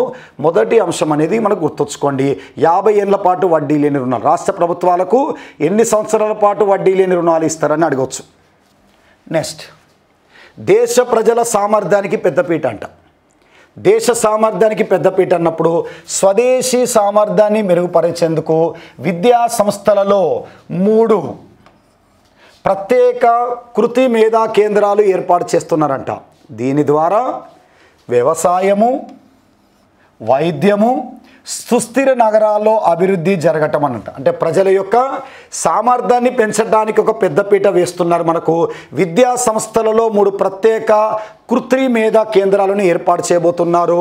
అది వ్యవసాయము, వైద్యము, సుస్థిర నగరాల్లో అభివృద్ధి జరుగుతుందంట. చూడండి, అదేవిధంగా హరిత వృద్ధి అన్నారు. అంటే పర్యావరణానికి అనుకూల వృద్ధి ఉంటుందంట. ఈ పర్యావరణానికి అనుకూల వృద్ధి అన్నప్పుడు PM ప్రణం ద్వారా, PM ప్రణం అనే పథకాన్ని ఇంట్రొడ్యూస్ చేశారు. PM ప్రణం ద్వారా రాష్ట్రాలు, కేంద్రపాలిత ప్రాంతాలలో ప్రత్యామ్నాయంగా ఎరువుల వినియోగానికి ప్రోత్సాహాలు అందిస్తారంట. అంటే మనకు రసాయనిక ఎరువులు వాడకుండా జీవ ఎరువులను ప్రోత్సహించే రాష్ట్రాలకు ప్రభుత్వం ప్రోత్సహిస్తడానికి మనకు ప్రధానమంత్రి ప్రణం అనే పథకాన్ని మనకు ప్రవేశపెట్టారు. రసాయనిక ఎరువులు, క్రిమిసంహారక మందులు వాడడం వల్ల భూమి యొక్క ఉత్పాదక సామర్థ్యం దెబ్బతింటుంది. కావున జీవ ఎరువులు వాడండి, జీవ ఎరువులు వాడుతున్న రాష్ట్రాలకు ప్రోత్సాహం కల్పించాలని PM ప్రణం పథకాన్ని మనకు ఇంట్రొడ్యూస్ చేశారు. ఇదొకటి గుర్తుంచుకోండి, PM ప్రణం. తీర ప్రాంతాలలో మడ అడవులను పెంచడానికి మిస్టీ పథకాన్ని ప్రవేశపెట్టారు. అంటే చిత్తడి నేలలను సమర్థవంతంగా వినియోగించడానికి. మడ అడవులు అన్నప్పుడు సముద్ర తీర ప్రాంతాల్లో ఉన్న మడ అడవులను పెంచడానికి మిస్టీ అనే పథకము. అందుకే చిత్తడి నేలలు అన్నాడు. గడ్డితోటి కానీ మురికి కాలువలతోటి కానీ ఉండే, మురికి నీరుతోటి ఉండే చిత్తడి నేలలు సమర్థవంతంగా వినియోగించడానికి అమృత్ ధరహో పథకాన్ని ప్రవేశపెట్టారు. ఈ పథకాలు గుర్తుంచుకున్నాం. అమృత్ ధరహో పథకం ఒకటి, చిత్తడి నేలను సమర్థవంతంగా వినియోగించడానికి. గడ్డితోటి, మురికి నీటితోటి మనకు అందుబాటులో ఉంటుంది. కావున అటువంటి నేలను సమర్థవంతంగా వినియోగించడానికి అమృత్ ధరహో పథకాన్ని ప్రవేశపెట్టారు. మిస్టీ పథకం అనేది మడ అడవులను పెంచడానికి ఉపయోగపడుతుంది. మడ అడవులు అనగా మిస్టీ, చిత్తడి నేలలను సమర్థంగా వినియోగించుకోవడానికి అమృత్ ధరోహ పథకాన్ని ప్రవేశపెట్టారు. అందుకే అమృత్ ధరోహ అంటే ఏంటి, మిస్టీ పథకం ఉద్దేశం అంటే ఏంటి, ఇటువంటి పిఎం ప్రణం పథకం ముఖ్య ఉద్దేశం ఏంటి అంటారు. పిఎం ప్రణం అంటే మనకు కృత్రిమ ఎరువులు కాకుండా జీవ ఎరువులను ప్రోత్సహించడం అని గుర్తుంచుకోవాలి. మిస్టీ అంటే ఎందుకంటే మడవుడలను పెంచడానికి, అమృత్ ధరోహ అంటే మనకు చిత్తడి నేలను వినియోగానికి తీసుకురావటం. అదేవిధంగా యువశక్తికి ప్రాధాన్యత ఇవ్వటం అంట. యువశక్తికి ప్రాధాన్యత ఇవ్వటం అంటే కోడింగ్, కృత్రిమ మేధ, రోబోటిక్స్, 3D ప్రింటింగ్ తదితర అంశాలతో కూడిన కొత్త కోర్సులను ప్రవేశపెడతారంట యువకుల కోసం. స్వదేశీ విదేశీ పర్యాటకులను ఆకట్టుకునేందుకు 50 ప్రాంతాలను ఎంపిక చేస్తాం. ఇవి జియోగ్రాఫికల్ మనకు భౌగోళిక మనకు ఇంటర్నేషనల్ కేంద్రాలు అంటే మనకు భౌగోళికంగా గుర్తింపు ఇవ్వటానికి, హస్తకళ ఉత్పత్తులను ప్రోత్సహించడానికి ఇది ఉపయోగపడుతుందంట. అంటే స్వదేశీ విదేశీ పర్యాటకులను ఆకట్టుకునేందుకు 50 ప్రాంతాలను ఎంపిక చేస్తారంట. ఇవి హస్తకళల ఉత్పత్తులను ప్రోత్సహించేందుకు ఉపయోగపడతాయంట. అదేవిధంగా జాతీయ అప్రెంటిస్ ప్రోత్సాహ పథకం అన్నాడు. ఇది ఒకసారి చూసుకోండి. 47 లక్షల మంది యువతకు చూసినట్టయితే స్టైఫండ్ అందిస్తారంట. 47 లక్షల మంది యువతకు స్టైఫండ్ అందించటమే జాతీయ అప్రెంటిస్ ప్రోత్సాహ పథకం. ఆల్రెడీ మనకు ఈ ఒక విధి విధానాలన్నీ మనకు తర్వాత చర్చించుకోవచ్చు. ప్రధానమంత్రి కౌశల్ వికాస్ యోజన 4.0ను అమలు చేస్తారట. Pradhanmantri Kaushal Yojana skill development programme, నైపుణ్యత కూడిన శిక్షణ అందించడానికి మనకు స్కిల్ డెవలప్మెంట్ ప్రోగ్రాం. శిక్షణ పూర్తయిన వారికి సర్టిఫికెట్ ఇస్తుంది, 10,000 రూపాయలు ప్రోత్సాహంగా కూడా మనకు ఇస్తుంది. ఇతర సంస్థలలో, ప్రైవేట్ సంస్థలలో ఉపాధి అవకాశాలు పెంచడానికి కూడా మనకు కౌశల్ వికాస్ యోజన 1.0 ఉంది, 2.0 ఉంది, 3.0, ఇది 4.0 స్కిల్ డెవలప్మెంట్ను పెంచడానికి. Skill India, digital India platform కింద నైపుణ్య అభివృద్ధి కోసం కొత్త కోర్సులను ప్రవేశపెడతారంట. ప్రస్తుత విద్యా విధాన లోపం ఉందా? ప్రస్తుత విద్యా విధానం పట్టభద్రులకు మాత్రమే పరిమితం అవుతుంది, పొట్టకు భద్రత లేదు.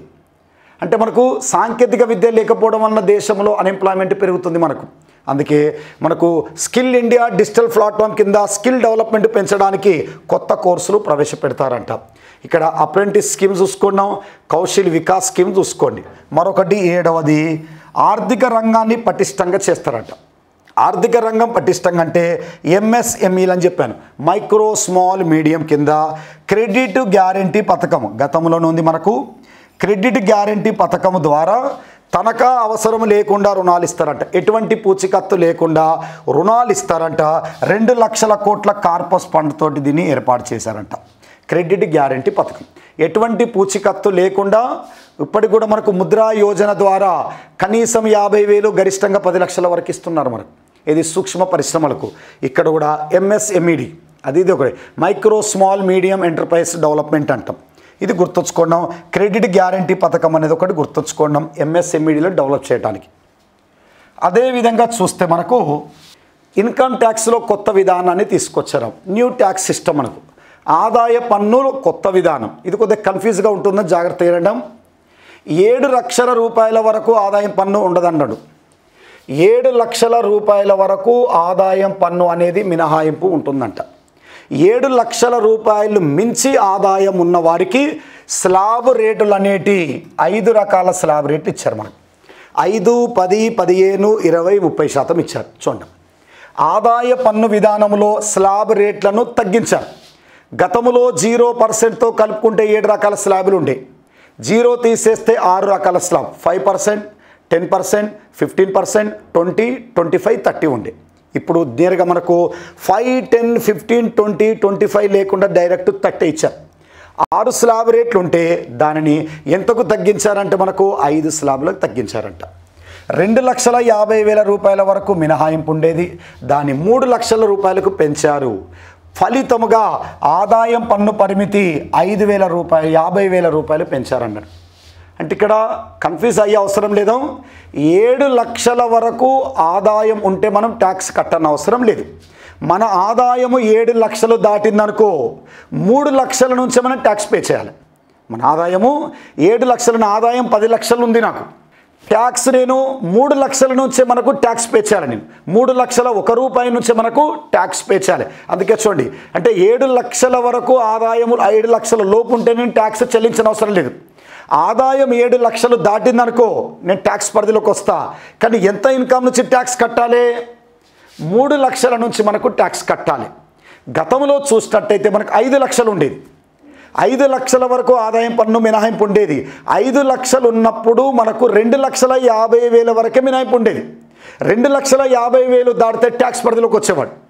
5 లక్షల ఆదాయం ఉన్నప్పుడు గత సంవత్సరం 5 లక్షల వరకు మినహాయింపు ఉండేది.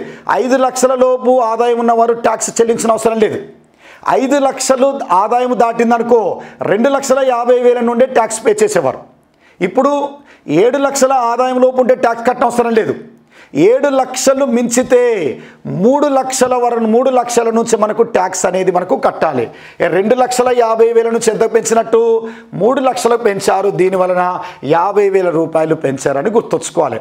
అందుకే 7 లక్షల లోపు ట్యాక్స్ మీరు కట్టకండి. 7 లక్షలు ఆదాయం మించితే ఏ అమౌంట్ నుంచి ట్యాక్స్ పడుతుంది? 3 లక్షల నుంచి ట్యాక్స్ పడుతుంది. చూడండి, 3 లక్షల వరకు ఎటువంటి ట్యాక్స్ లేదు. 3 లక్షల నుంచి 6 లక్షల వరకు 5%, 6 నుండి 9 లక్షల వరకు ఉంటే 10%, 9 నుంచి 12 లక్షల వరకు ఉంటే 15%, 12 నుంచి 15 ఉంటే 20%, 15 లక్షలు మించితే 30%. 1 కోటి రూపాయలు మించిన 30% అనేది మనకు ఉంటుంది. ఇది మనకు ట్యాక్స్ సిస్టమ్ అనేది కొంతమందికి ఎక్కువ పన్ను ఉంటుంది, కొంతమందికి తక్కువ పన్ను ఉంటుంది, కొంతమందికి మినహాయింపు ఉంటుంది. అంటే ఈ క్రింది వాటిలో ఆదాయం పన్ను లక్షణం ఏంటి అంటాడు. ఎక్కువ ఆదాయ వర్గాలపైన ఎక్కువ పన్ను వసూలు చేసి తక్కువ ఆదాయ వర్గాల వద్ద తక్కువ పన్ను వసూలు చేస్తూ ఎవరిపైన ఖర్చు పెడుతుందంటే వీరిపైన ఖర్చు పెడుతుంది. అందుకే ఆదాయ అసమానతలను తగ్గించడానికి ఉపయోగించే పన్ను పురోగామి పన్ను అంటాం. పురోగామి పన్నుకు ఉదాహరణ ఇన్కమ్ ట్యాక్స్. ఎక్కువ ఆదాయ వర్గాల వారి నుండి తక్కువ ఆదాయ వర్గాల నుంచి వసూలు చేసి పేదవారి సంక్షేమం కోసం ప్రభుత్వం ఖర్చు పెడుతుంది. అందుకే ఆదాయం పన్ను లక్షణాలు ఏంటిది? కొంతమందికి మినహాయింపు ఉంటుంది, కొంతమంది వారిపైన తక్కువ పన్ను వసూలు చేస్తారు, కొంతమంది పైన ఎక్కువ పన్ను వసూలు చేయటం అనేది జరుగుతుంది. ఇది ఇన్కమ్ ట్యాక్స్ యొక్క కొత్త విధానము. రెగ్యులర్ క్లాసులో మీకు దానికోసం డీటెయిల్గా మనం చెప్పుకుందాం. ఇక్కడ మీకు బడ్జెట్ విషయంలో చూసినట్టయితే ఎగ్జామినర్ క్వశ్చన్ ఎట్లా అడుగుతుందంటే ఎంతవరకు ఆదాయం పన్ను మినహాయింపు ఇచ్చారు అంటాడు. అప్పుడు 7 లక్షల వరకు అని పెట్టారు.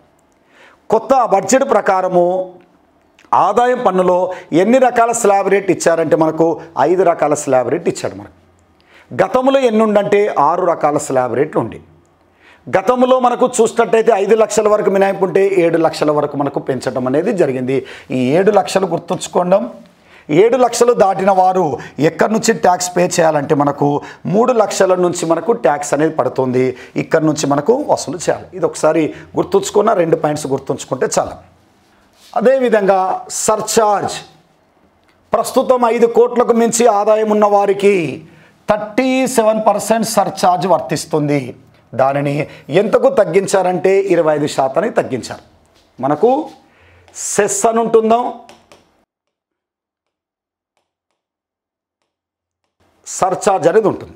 వీటి కోసం రాజ్యాంగంలో 270 ఆర్టికల్ 271 ఆర్టికల్ సెస్సు సర్చార్జ్ల గురించి చెప్తుంది. సెస్సు అనేది మనకు విద్యా సెస్సు, అదేవిధంగా ఆరోగ్య సెస్సు, స్వచ్ఛ భారత్ సెస్ అనేది మనకు వసూలు చేస్తూ ఉంటాం.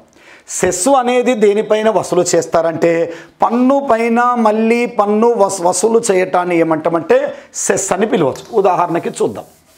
ఉదాహరణకి 2,50,000 వరకు పన్ను మినహాయింపు ఉంది అనుకోండి. ఎగ్జాంపుల్ అర్థం కావడం కోసం 2,50,000 1 రూపాయి నుండి 5 లక్షల లోపు ఆదాయం సంపాదిస్తే 5% ట్యాక్స్ అనుకోండి. ఉదాహరణకి నేను 5 లక్షలు సంపాదించిన, ఎంతవరకు మినహాయింపు ఉంది? 2,50,000 వరకు మినహాయింపు ఉంది. అంటే ఎంత అదనంగా సంపాదించిన? నేను 2,50,000 రూపాయలు సంపాదించిన అదనంగా. ఈ 2,50,000 అమౌంట్ పైన ట్యాక్స్ ఎంత పడుతుంది? 5% పడుతుంది. 5% పడితే నేను చెల్లించేది ఎంత? 12,500 రూపాయలు చెల్లించాలి. 12,500. ప్రభుత్వానికి ఎంత ట్యాక్స్ కడుతున్నా? 12,500 రూపాయలు కడుతున్నా. ఈ 12,500 రూపాయల పైన సెస్ ఎంత విధిస్తున్నారంటే 4% విధిస్తున్నారు. విద్యా ఆరోగ్య సెస్ ఎంత విధిస్తున్నారంటే 4% విధిస్తున్నారు.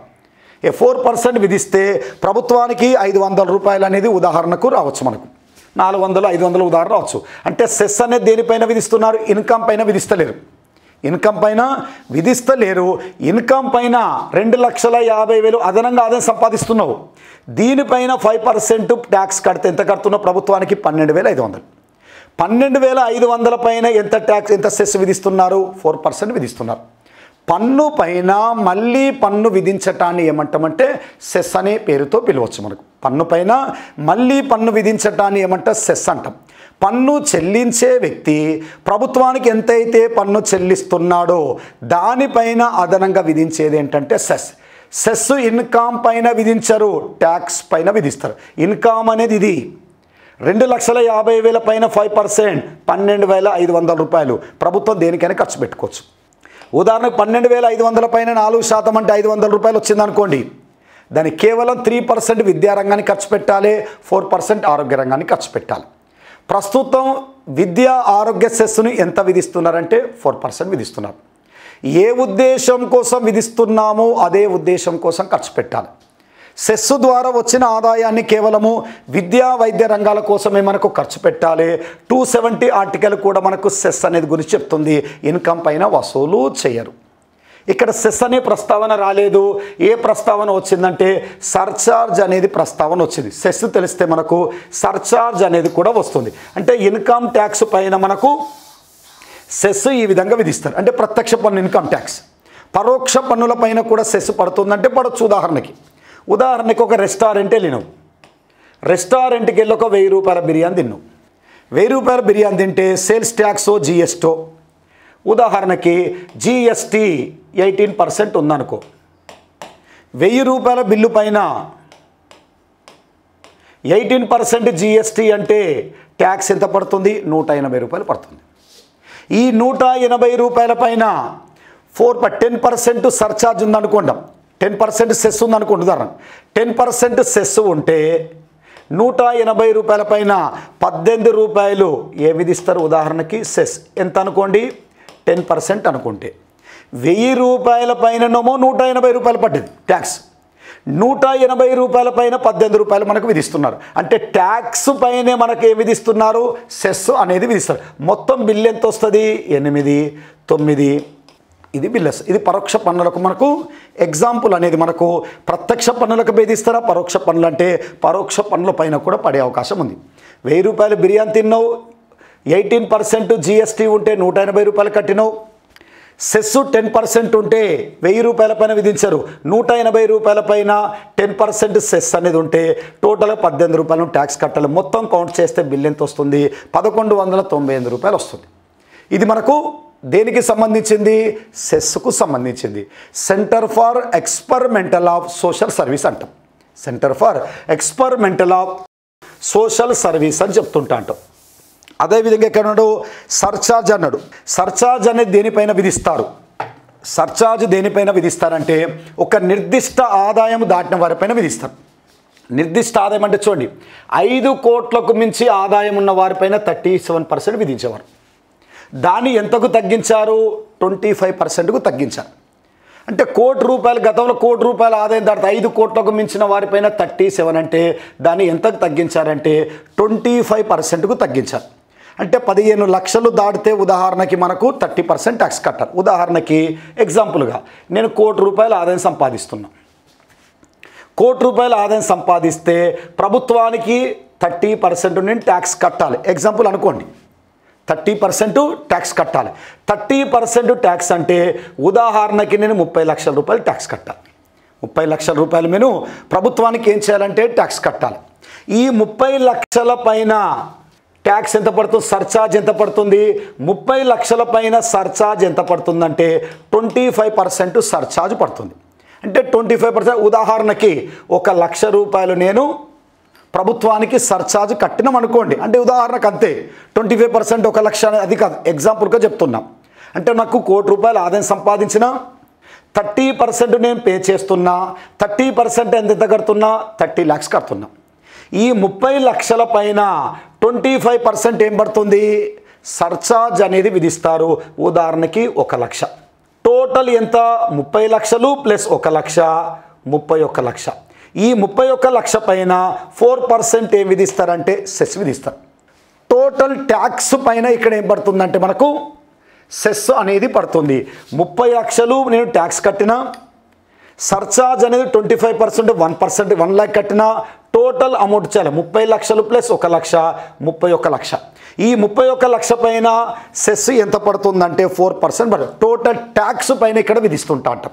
అంటే ఒక నిర్దిష్ట ఆదాయము దాటిన వారిపైన ఏ విధిస్తారంటే సర్చార్జ్. సర్చార్జ్ ద్వారా వచ్చిన ఆదాయం కేంద్రం అవసరాన్ని వాడుకోవచ్చు.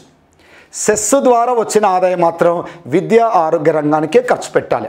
మీకు రెగ్యులర్ క్లాసులో మనకు శ్యామ్ ఇన్స్టిట్యూట్లో ట్యాక్స్ సిస్టమ్ దాదాపు 10 నుంచి 12 గంటలు చెప్పబడుతుంది. ఆ 10 నుంచి 12 గంటలు అంటే భారతదేశంలో ఉన్న ట్యాక్స్లన్నీ కూడా మనకు ఆటోమేటిక్గా కవర్ అవుతాయి. అంటే ఎకానమీ 70 నుంచి 80 గంటలు చెప్తుంటా అంటాం. అది గ్రూప్ 2లో కూడా అన్ని గంటల్లో కవర్ చేస్తాం. అది గ్రూప్ 2 చెప్పే సిలబస్ అంతా కూడా మేము జనరల్ స్టడీస్లో మేము అందిస్తున్నాం. కాబట్టి Shyam institute general studies material చూసుకున్నా కూడా మా రెగ్యులర్ క్లాసు విన్నా, రెగ్యులర్గా క్లాసు నోట్ చూసిన ఇండియన్ ట్యాక్సెస్ విషయంలో 20 నుంచి 30 పేజీల అంశం ఉంటుంది. అక్కడ క్లాస్ ఇన్న వారికి ఆటోమేటిక్గా డీటెయిల్గా అర్థమవుతుంటా అంటే ఇప్పుడు బడ్జెట్ అనే అంశం గురించి కాబట్టి కొద్దిగా డీటెయిల్గా ఇంకా టైం ఉంటే కదా దాన్ని డీటెయిల్గా చెప్పొచ్చు. కాబట్టి ఒకసారి అది గుర్తుంచుకుంటే చాలు. సర్చార్జ్ అంటే ఒక నిర్దిష్ట ఆదాయము దాటిన వారిపైన విధిస్తారు, అందరిపైన విధించారు.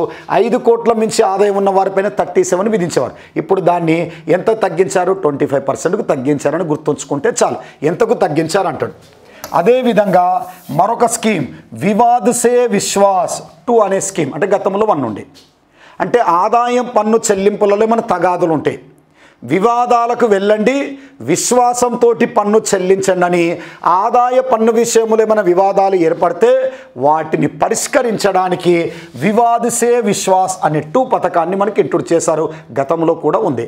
అంటే వివాదాలకు వెళ్ళకండి, విశ్వాసంతో పన్నులు న్యాయబద్ధంగా చెల్లించండి అని. సీనియర్ సిటిజన్ సేవింగ్ స్కీమ్ అని ఉంది. సీనియర్ సిటిజన్ సేవింగ్ స్కీమ్ అంటే మనకు 55 సంవత్సరాల తర్వాత పదవీ విరమణ చేసిన వారు, 60 సంవత్సరాలు దాటిన వ్యక్తులు దీనిలో చేరవచ్చు. అంటే సీనియర్ సిటిజన్ అంటే పదవీ విరమణ చేసిన వారు 15 లక్షల నుంచి 30 లక్షల వరకు పొదుపు పెంచారు. సీనియర్ సిటిజన్ పదవీ విరమణ చేసిన వారు బ్యాంకులో 15 లక్షల వరకే పొదుపు చేసుకునేవారు. ఇప్పుడు వాళ్ళు 30 లక్షల వరకు పొదుపు చేసుకోవచ్చు, 30 లక్షల వరకు సేవింగ్స్ చేసుకోవచ్చు.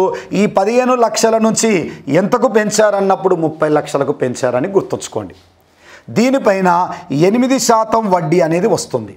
ప్రతి 3 నెలలకు ఒకసారి వడ్డీని మనకు చెల్లిస్తూ ఉంటారు. అంటే సీనియర్ సిటిజను 30 లక్షల వరకు సేవింగ్ చేసుకోవచ్చు. సేవింగ్ డిపాజిట్ పైన 8% వడ్డీ వస్తుంది. అది ప్రతి 3 నెలలకు ఒకసారి వడ్డీ చెల్లిస్తారు. అంటే ఇది మనకు సీనియర్ సిటిజన్ సేవింగ్ స్కీమ్ ఒకటి, వివాద్ సే విశ్వాస్ 2 పథకం ఒకటి, సర్చార్జ్ అంటే ఏంటి, సెస్ అంటే ఏంటి మనకు డీటెయిల్గా వచ్చింది.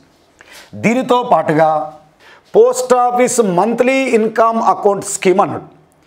పోస్ట్ ఆఫీస్ మంత్లీ ఇన్కమ్ అంటే మనకు నెలకు పరిమితి 4.5 లక్షల నుంచి దీన్ని 9 లక్షల వరకు పెంచారు. మనకు అంటే నెలకు 4.5 లక్షలు ఉండే దాన్ని ఎంతకు పెంచారంటే 9 లక్షలకు పెంచారు. మనం ఆ ఫిగర్ గుర్తుంచుకుంటే చాలు.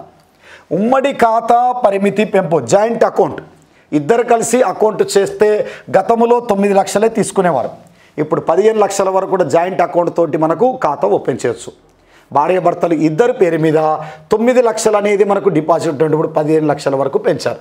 దీనిపైన వార్షిక వడ్డీ రేటు 7.1% వస్తుందంట, అది గుర్తుంచుకోండి.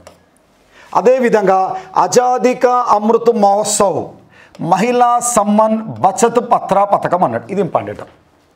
ఆజాదీ కా అమృత్ మహోత్సవ్ మహిళా సమ్మన్ బచత్ పత్ర పథకం, ఇది 2 లక్షల రూపాయల వరకు బాలిక పేరు మీద జమ చేసుకోవచ్చు అంట. బాలిక పేరు మీద 2 లక్షల రూపాయల వరకు జమ చేసుకోవచ్చు. దీని పరిపక్వ దశ ఎంతవరకు పరిమితి? 2 సంవత్సరాల వరకే కాల పరిమితి ఉంటుందట. 2 లక్షల రూపాయలు 2 సంవత్సరాలు జమ చేస్తే వార్షిక వడ్డీ రేటు ఎంత వస్తుందంటే 7.5%. సుకన్య సమృద్ధి యోజన వేరు, ఇది వేరే. మనకు ఇది కేవలం 2 సంవత్సరాలకే పరిపక్వత మెచ్యూరిటీ పీరియడ్ ఎప్పటి వరకు అంటే 2 ఇయర్స్ వరకే ఉంటుంది. కాబట్టి 2 సంవత్సరాల కాల పరిమితికి మాత్రమే సంబంధించింది. 2 లక్షల రూపాయలకు బాలిక పేరు మీద జమ చేసుకునే అవకాశం కల్పించారు. మహిళా సమ్మాన్ బచత్ పత్ర పథకం, ఇది గుర్తుంచుకోండి, అది ఇంపార్టెంట్ స్కీమ్. దీనితో పాటుగా అగ్రికల్చర్ సంబంధించిన ఇన్ఫర్మేషన్, వ్యవసాయ రంగానికి సంబంధించినంటే వ్యవసాయ అనుబంధ రంగాలు అలైడ్ సెక్టర్స్ అంటాం. వ్యవసాయము, అటవీ సంపద, మత్స్య సంపద, పశు సంపద, వ్యవసాయము అనుబంధ రంగాలకు 1.25 లక్షల కోట్లు కేటాయింపులు ఇచ్చారు. ఇది గుర్తుంచుకోండి. వ్యవసాయ రుణాలు 20 లక్షల కోట్లు కేటాయించనున్నారంట. గత సంవత్సరము 18 లక్షల కోట్ల రూపాయలుండే, అంటే ఎంతకు పెంచారంటే 11% పెంచారు. చిన్న మధ్య తరహా రైతులకు ఎటువంటి పూచికత్తు తనఖా లేకుండా 1.6 లక్షల వంతు రుణాలు మనకి ఇస్తారంట, ఎటువంటి హామీ లేకుండా. సేంద్రియ సేద్యములోకి 1 కోటి మంది రైతులకు మరలింపు. అదేవిధంగా 10,000 బయో ఇన్పుట్ రిసోర్స్ సెంటర్లను ఏర్పాటు చేస్తారట. ఇది 10,000 బయో ఇన్పుట్ రిసోర్స్ సెంటర్లను ఏర్పాటు చేయబోతున్నారు. అదేవిధంగా MGNREGS పథకానికి 60,000 కోట్లు మనకు కేటాయించారు. ఉపాధి హామీ పథకానికి గత బడ్జెట్లో 73,000 కోట్లు కేటాయిస్తే ఈ బడ్జెట్లో 60,000 కోట్లు మనకు కేటాయించారు. ఉపాధి హామీ పథకానికి నిధులు 13,000 కోట్లు తగ్గినాయి. ఇది ఉపాధి హామీ పథకం చట్టం అంటే 2005, అమల్లోకి వచ్చిందంటే 2006. MGNREGS అనే పేరుతో ఎప్పుడు వచ్చిందంటే 2009 అని మనకు గుర్తుంచుకుంటే చాలు. ఆత్మ నిర్భర్ హార్టికల్చర్ క్లీన్ ప్లాంట్ అన్నాడు. చూద్దాం, హార్టికల్చర్ క్లీన్ ప్లాంట్కు 2,200 కోట్లు మనకు కేటాయింపులు ఇచ్చారు. దీని ద్వారా వ్యాధి నిరోధకత, నాణ్యత కలిగిన మొక్కలను, పరికరాలను రైతులకు అందిస్తారంట. 63,000 PACSలు, ప్రైమరీ అగ్రికల్చర్ క్రెడిట్ సొసైటీ, 2-3 గ్రామాలకు కలిపి PACSలను ఏర్పాటు చేయవచ్చు. 2,000, 3,000 జనాభా కలిపి ఒక PACSలు ఏర్పాటు చేయవచ్చు. గ్రామీణ ప్రాంతంలో రైతులకు తక్కువ వడ్డీ రేటు రుణాలు అందించడానికి PACSలు. PACS కావలసిన నిధులు DCCB నుంచి వస్తాయి, district central cooperative bank. DCCB కావలసిన నిధులు స్టేట్ కోఆపరేటివ్ బ్యాంక్ నుంచి వస్తాయి. స్టేట్ కోఆపరేటివ్ బ్యాంక్ కావలసిన నిధులు నాబార్డ్ నుండి వస్తాయి. నాబార్డు కావలసిన ఉదాహరణ RBI. గతంలో ఇక్కడ నుంచి క్వశ్చన్ పడ్డది. తనకు రుణాలు ఇచ్చే నాబార్డుకు, తన నుండి తీసుకునే రుణాలకు, తనకు రుణాలు ఇచ్చే నాబార్డుకు, తన నుండి రుణాలు తీసుకునే DCCBకి సంధానకర్తగా వ్యవహరించే బ్యాంక్ ఏంటంటే స్టేట్ కోఆపరేటివ్ బ్యాంక్. అంటే తనకు రుణాలు ఇచ్చే నాబార్డుకు, తన నుండి రుణాలు తీసుకునే DCCBకి మిడిల్లో ఏ బ్యాంక్ ఉంటుంది అన్నాడు, స్టేట్ కోఆపరేటివ్ బ్యాంక్ అనేది మనకు ఉంటుంది. అంటే నాబార్డులో ప్రస్తుతం 100% వాటా కేంద్ర ప్రభుత్వాన్ని ఉందో మనకు. అందుకే PACS అన్నప్పుడు గ్రామ స్థాయిలో రైతులకు తక్కువ వడ్డీ రేటు రుణాలు అందించడానికి PACSలను కంప్యూటరీకరిస్తారంట. మనకు గ్రామ స్థాయిలో ఉన్నాయి కాబట్టి అన్నింటిని కూడా కంప్యూటరైజ్ చేయడానికి మనకు 60,000 PACSలను కంప్యూటరైజ్ చేస్తారని ఈ బడ్జెట్లో ఇంట్రొడ్యూస్ చేశారు. అదేవిధంగా అగ్రికల్చర్ సంబంధించిన కొన్ని స్కీమ్స్, అంటే స్కీమ్స్ అనేది మీరు మన మెటీరియల్ బుక్లో మనకు ప్రతి స్కీమ్ డీటెయిల్గా ఉంది. దానికి ఇచ్చిన కేటాయింపులు ఒకసారి చూసుకుంటే సరిపోతుంది. PM మత్స్య సంపద యోజన పథకానికి ఎన్ని కోట్లు కేటాయించారు? 6,000 కోట్లు కేటాయించారు. PM కిసాన్ నిధి లేదా సమ్మాన్ నిధి అంటాం. రైతుల పెట్టుబడి కోసం సంవత్సరానికి 3 దశలలో మనకు 6,000 రూపాయల వరకు ఆర్థిక సారం అందించడానికి PM కిసాన్ నిధి కూడా 60,000 కోట్లు కేటాయించారు. ఫసలీ బీమా యోజన, రైతులకు బీమా కల్పించడానికి ఫసలీ బీమా యోజనకు 13,625 కోట్లు కేటాయించారు. వ్యవసాయ విద్యా పరిశోధనకు 9,493 కోట్లు కేటాయించారు. రాష్ట్రీయ కృషి వికాస్ యోజన RKVY పథకానికి 7,150 కోట్లు కేటాయించారు. కృషోన్నతి యోజనకు 7,066 కోట్లు కేటాయించారు. వడ్డీ రాయితీ కోసం 23,000 కోట్లు ఖర్చు పెట్టబోతున్నారు. వ్యవసాయ ఉత్పత్తి సంఘాలకు 955 కోట్లు కేటాయించారు. వ్యవసాయ మౌలిక సౌకర్యాల నిధికి 500 కోట్లు నిర్ణయించారు. ఒకసారి అట్ట ఫిగర్ చూసుకుంటే మనకు సరిపోతుంది. అందుకే కొన్ని ఇంపార్టెంట్ బీమా యోజన, కిసాన్ నిధి, కృషి వికాస్ యోజన అటువంటి వాటి కొద్దిగా నోట్ చేసుకుంటే కిసాన్ నిధి ఇంపార్టెంటే, ఫసలీ బీమా యోజన, మత్స్య సంపద యోజన, కృషోన్నతి యోజన ఇటువంటి ఒక ఫిగర్ గుర్తుంచుకుంటే గ్రూప్ 2 లాంటి ఎగ్జామ్లో అడిగే ఛాన్సెస్ మనకి ఎక్కువగా కనబడుతుంది. నెక్స్ట్ చూస్తే రైల్వేలకు సంబంధించిన అంశం. రైల్వేలకు కేటాయింపులు 2.42 లక్షల కోట్లు, కొత్త రికార్డు ఇది. అత్యధిక కేటాయింపులు వచ్చినాయి, అంటే 9 రేట్లు ఎక్కువ అంట. ఇప్పుడు 2013-14తో పోలిస్తే 9 రేట్లు పెరిగినాయి అంట. 2.42 లక్షల కోట్లు. ఎందుకంటే Vande Bharat semi high speed రైళ్లను మనకు ఏర్పాటు చేస్తున్నారు. ఒక ట్రైన్ తయారు చేయడానికి 120 కోట్లు ఖర్చు అవుతుంది. అందుకే మనకు 2.42 అనేది మనకు ఇంపార్టెంట్గా గుర్తుంచుకోండి. 2.42 లక్షల కోట్లు కేటాయించారు. 100 మౌలిక సదుపాయాల ప్రాజెక్టులకు 90,000 కోట్లు కేటాయించారు. అదేవిధంగా 35 హైడ్రోజన్ రైళ్లు, 5,000 LHB పెట్టెల తయారీ కేంద్రాలు. అంటే 35 హైడ్రోజన్ రైళ్లను, 5,000 LHB పెట్టెల తయారీ ఏర్పాటు చేయబోతున్నారు. అది గుర్తుంచుకోండి. కొత్తగా మరో 100 విజ్డోమ్లను ఏర్పాటు చేయనున్నారు. అదేవిధంగా వందే భారత్లకు వీలుగా పట్టాలను పునరుద్ధరణ చేయబడునున్నారు. అదేవిధంగా మెట్రో ప్రాజెక్టుకు 19,518 కోట్లు మనకు కేటాయించారు మెట్రో రైళ్లకు. ఇవన్నీ మనకు గుర్తుంచుకుందాం. వందే భారత్ రైళ్ల కోసం మనకు అతి వేగంగా ప్రయాణిస్తున్నాయి కాబట్టి పట్టాలను మనకు పునరుద్ధరణ అంటే రిపేర్ చేపిస్తున్నారు. కొత్తగా మరో 100 విజ్డో డోములు ఏర్పాటు చేయబోతున్నారు. అదే 35 హైడ్రోజన్ రైళ్లను మనకు ఏర్పాటు చేయబోతున్నారు మనకు. అదేవిధంగా 5,000 LHB పెట్టెల తయారీలు మనకు ఏర్పాటు చేయబోతున్నారు. అంటే రెగ్యులర్ క్లాస్లో మనకు హైడ్రోజన్ రైళ్ళు అంటే ఏంటి, అదేవిధంగా LHB పెట్టెల తయారీ అంటే ఏంటి, అటువంటి అంశాల కోసం మనకు డిస్కస్ చేసుకోవడానికి మనకు ఆస్కారం ఉంటుంది. ఈ బడ్జెట్లో మీరు ఆ విధంగా ఒకసారి చెక్ చేసుకుంటే మనకు సరిపోతుంది. అదేవిధంగా ఎడ్యుకేషన్, విద్యా అభివృద్ధి కోసం 1,12,899 కోట్లు కేటాయించారు. ఇది మొత్తం బడ్జెట్లో 2.5%. టోటల్ బడ్జెట్ 100% అనుకుంటే 2.5% ఎడ్యుకేషన్ కోసం కేటాయించారు. అదేవిధంగా 3.5 లక్షల విద్యార్థులు ఉన్న 740 ఏకలవ్య పాఠశాలలలో 38,800 మంది టీచర్లు, సహాయ సిబ్బంది నియమిస్తున్నారు. అంటే మనకు గిరిజన స్కూళ్ళు, మనకి ఏకలవ్య స్కూల్స్ అంటే.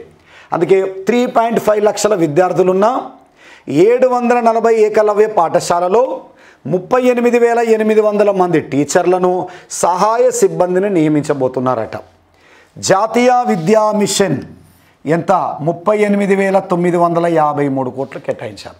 ఇది మీరు ఎడ్యుకేషన్ సంబంధించిన ఇన్ఫర్మేషన్. దీనితో పాటు రక్షణ రంగానికి సంబంధించింది. మొత్తం బడ్జెట్లో రక్షణ రంగం యొక్క వాటా 13.18%, 13.18%. గుర్తుంచుకోండి. యూనిఫామ్ కోర్సులో అడిగే ఛాన్స్ ఉంది. SI కానిస్టేబుల్ వాళ్ళకు ఈ డిఫెన్స్ మీద, రక్షణ మీద అడుగుతున్నాడు కాబట్టి మొత్తం బడ్జెట్ 100 అనుకుంటే 18 రూపాయలు దేనికి ఇచ్చారంటే రక్షణ రంగానికి ఇచ్చారు. ఈ కేటాయింపులు 5,93,537 కోట్లు. ఉదాహరణకి మనకు 5.93 లక్షల కోట్లు మనకు కేటాయింపులు ఇచ్చారు మనకు. అదే 2022-23 బడ్జెట్లో 5.25 లక్షల కోట్లు, ఇదేమో 5.93 లక్షల కోట్లు. పోలిస్తే 13% మనకు అధికముగా. అంటే గతంలో 5.25 లక్షల కోట్లు కేటాయించగా 5.93 లక్షల కోట్లు అంటే 13% పెరిగినాయి. అదేవిధంగా మూలధన వ్యయం, అంటే రక్షణ రంగంలోనే మూలధన వ్యయము, రెవెన్యూ వ్యయం అంటున్నాడు. మిలిటరీ వాళ్లకు జీతాల కోసము, ఫుడ్ కోసం చేసే ఖర్చు రెవెన్యూ వ్యయం. అదేవిధంగా యుద్ధ ట్యాంకులు, ఆధునిక ఆయుధాలు కొనుగోలు చేయడానికి చేసే ఖర్చు ఎంతంటే మూలధన వ్యయం. అందుకే కేటాయింపులలో మూలధన వ్యయానికి ఎంత ఖర్చు పెట్టబోతున్నారట 1.62 లక్షల కోట్లు మనకు కేటాయించారు మూలధన వ్యయం కోసం. ఇంత మూలధన వ్యయం అంటే ఆధునిక ఆయుధాలు, యుద్ధ ట్యాంకర్లు కొనడానికి, మిలిటరీ సైన్యానికి కోసం మనకు ఫుడ్ కోసం కావచ్చు, జీతాల కోసం కావచ్చు 4.22 లక్షల కోట్లు కేటాయింపులు ఇచ్చారు. అంటే రెవెన్యూ వ్యయము, మూలధన వ్యయం. DRDO, డిఫెన్స్ రీసెర్చ్ డెవలప్మెంట్ ఆర్గనైజేషన్కు 23,264 కోట్లు మనకు కేటాయించారు. ఒకే ర్యాంకు, ఒకే రక్షణ పథకం ఉంది మనకు ఆర్మీలో. దానికోసం 28,138 కోట్లు కేటాయించారు. అగ్నివీరులకు పన్ను అనేటి ఊరట కల్పించారు మనకు. ఇదంతా కూడా మనకు రక్షణ రంగానికి సంబంధించిన ఇన్ఫర్మేషన్ మనకు ఒకసారి మీరు చెక్ చేసుకుంటే సరిపోతుంది. అదేవిధంగా నూతన పథకాలు అన్నాడు. ఆల్రెడీ మనకు 7 పిల్లర్స్ దాంట్లో కనపడ్డాయి కాబట్టి దీంట్లో కూడా ఒకసారి చూసుకున్నాం. పిఎం ప్రణబ్ పథకం అన్నాడు. పిఎం ప్రణబ్ పథకం అంటే ఇంత చెప్పాను, కృత్రిమ ఎరువులను తగ్గించి ప్రత్యామ్నాయంగా ఎరువుల వాడకాన్ని ప్రోత్సహించాలి. రసాయనిక ఎరువుల స్థానంలో జీవ ఎరువులు వాడటానికి ప్రధానమంత్రి ప్రణబ్ అనే పథకాన్ని మనకి ఇంట్రొడ్యూస్ చేశారు. గోవర్ధన్ పథకం అన్నాడు. ఇది చక్రీయ ఆర్థిక వ్యవస్థను ప్రోత్సహించేందుకు 10,000 కోట్ల రూపాయలతో దీన్ని మనకు ఏర్పాటు చేశారు. దాన్ని గోవర్ధన్ స్కీమ్ అని పేరు పెట్టారు. డిజిటల్ ఎపిగ్రఫీ మ్యూజియం ఏర్పాటు అంట. దీని ఏంటంటే 1,00,000 పురాతన శిలా శాసనాల వివరాలను డిజిటల్ రూపాలలో భద్రపరచుట అన్నమాట. అంటే పురాతన శిల అంటే 1000 స్తంభాల గుడి కావచ్చు, దానంతా కూడా డిజిటల్ రూపంలో పొందుపరచడానికి ఇక పురాతన శిల శాసనాల్లోని వివరాలన్నీ కూడా డిజిటల్ రూపంలో భద్రపరచుటకు ఎపిగ్రఫీ మ్యూజియంను ఏర్పాటు చేయబోతున్నారట. అదేవిధంగా యూనిట్ మాల్స్ ఏర్పాటు అట. యూనిట్ మాల్స్ అంటే ఒక జిల్లా ఒక ఉత్పత్తి పరిధిలోని ఉత్పత్తులను జిఐ వస్తువులకు మనకు ప్రచారము చేయటం. అంటే మనకు భౌగోళిక గుర్తింపు అంటాం, జియోగ్రాఫికల్ ఐడెంటిఫికేషన్ అని. అది 1944లో భౌగోళిక గుర్తింపు కోసం జాగ్రఫీ ఇండికేషన్ అనేది మనకు చెన్నై ప్రధాన కార్యాలయంగా ఉంది. మనకు ఇప్పటివరకు 435 వస్తువులకు మనకు సుమారుగా గుర్తింపు లభించిందని మనకు అది చెన్నై ప్రధాన కార్యాలయం. బంగినిపల్లి మామిడికాయలు ఉంది. ఆంధ్రప్రదేశ్కు ఒక కోడ్ అని గుర్తుంచుకోవాలి. తిరుపతి లడ్డు అనొచ్చు, అదేవిధంగా కాకినాడ కాజా అనొచ్చు. ఇటువంటి వాటికి ఒక భౌగోళిక గుర్తింపు అనడానికి ఒక జిల్లాకు ఒక ఉత్పత్తి, ఏదైనా ఒక ఉత్పత్తి పరిధిలోని ఉత్పత్తులకు ఇటువంటి భౌగోళిక గుర్తింపు ఇవ్వడానికి మనకు దీన్ని ఏర్పాటు చేశారు. దాన్ని ఏమని చెప్పొచ్చు, యూనిట్ మాల్స్ అనేది ఏర్పాటు చేశారు. చూడండి, జాతీయ డేటా గవర్నెన్స్ విధానం అన్నాడు. అంటే కేవైసీ ప్రక్రియను సరళీకరణ, వ్యక్తిగత డేటాను గోప్యంగా ఉంచటానికి మనకు దేన్ని ఏర్పాటు చేశారంటే జాతీయ డేటా గవర్నెన్స్ విధానం అని అర్థం మనకు. అంటే బ్యాంకు దగ్గరికి వెళ్ళినా కేవలం తంబుతోటి కానీ ఆధార్ కార్డు తీసుకురండి, జిరాక్స్ ఆధార్ కార్డు చెప్తే టోటల్ డీటెయిల్స్ అన్నీ కూడా మనకు బ్యాంకుల దగ్గర అందుబాటులో ఉంటాయి. సులభంగా బ్యాంక్ అకౌంట్ కూడా మనం తీసుకోవడానికి ఆస్కారం అనేది ఉంటుంది. అదేవిధంగా UIDF urban infrastructure development fund. గతంలో ఆర్బీఐ మనకు ఆర్ఐడిఎఫ్ని ఏర్పాటు చేసింది.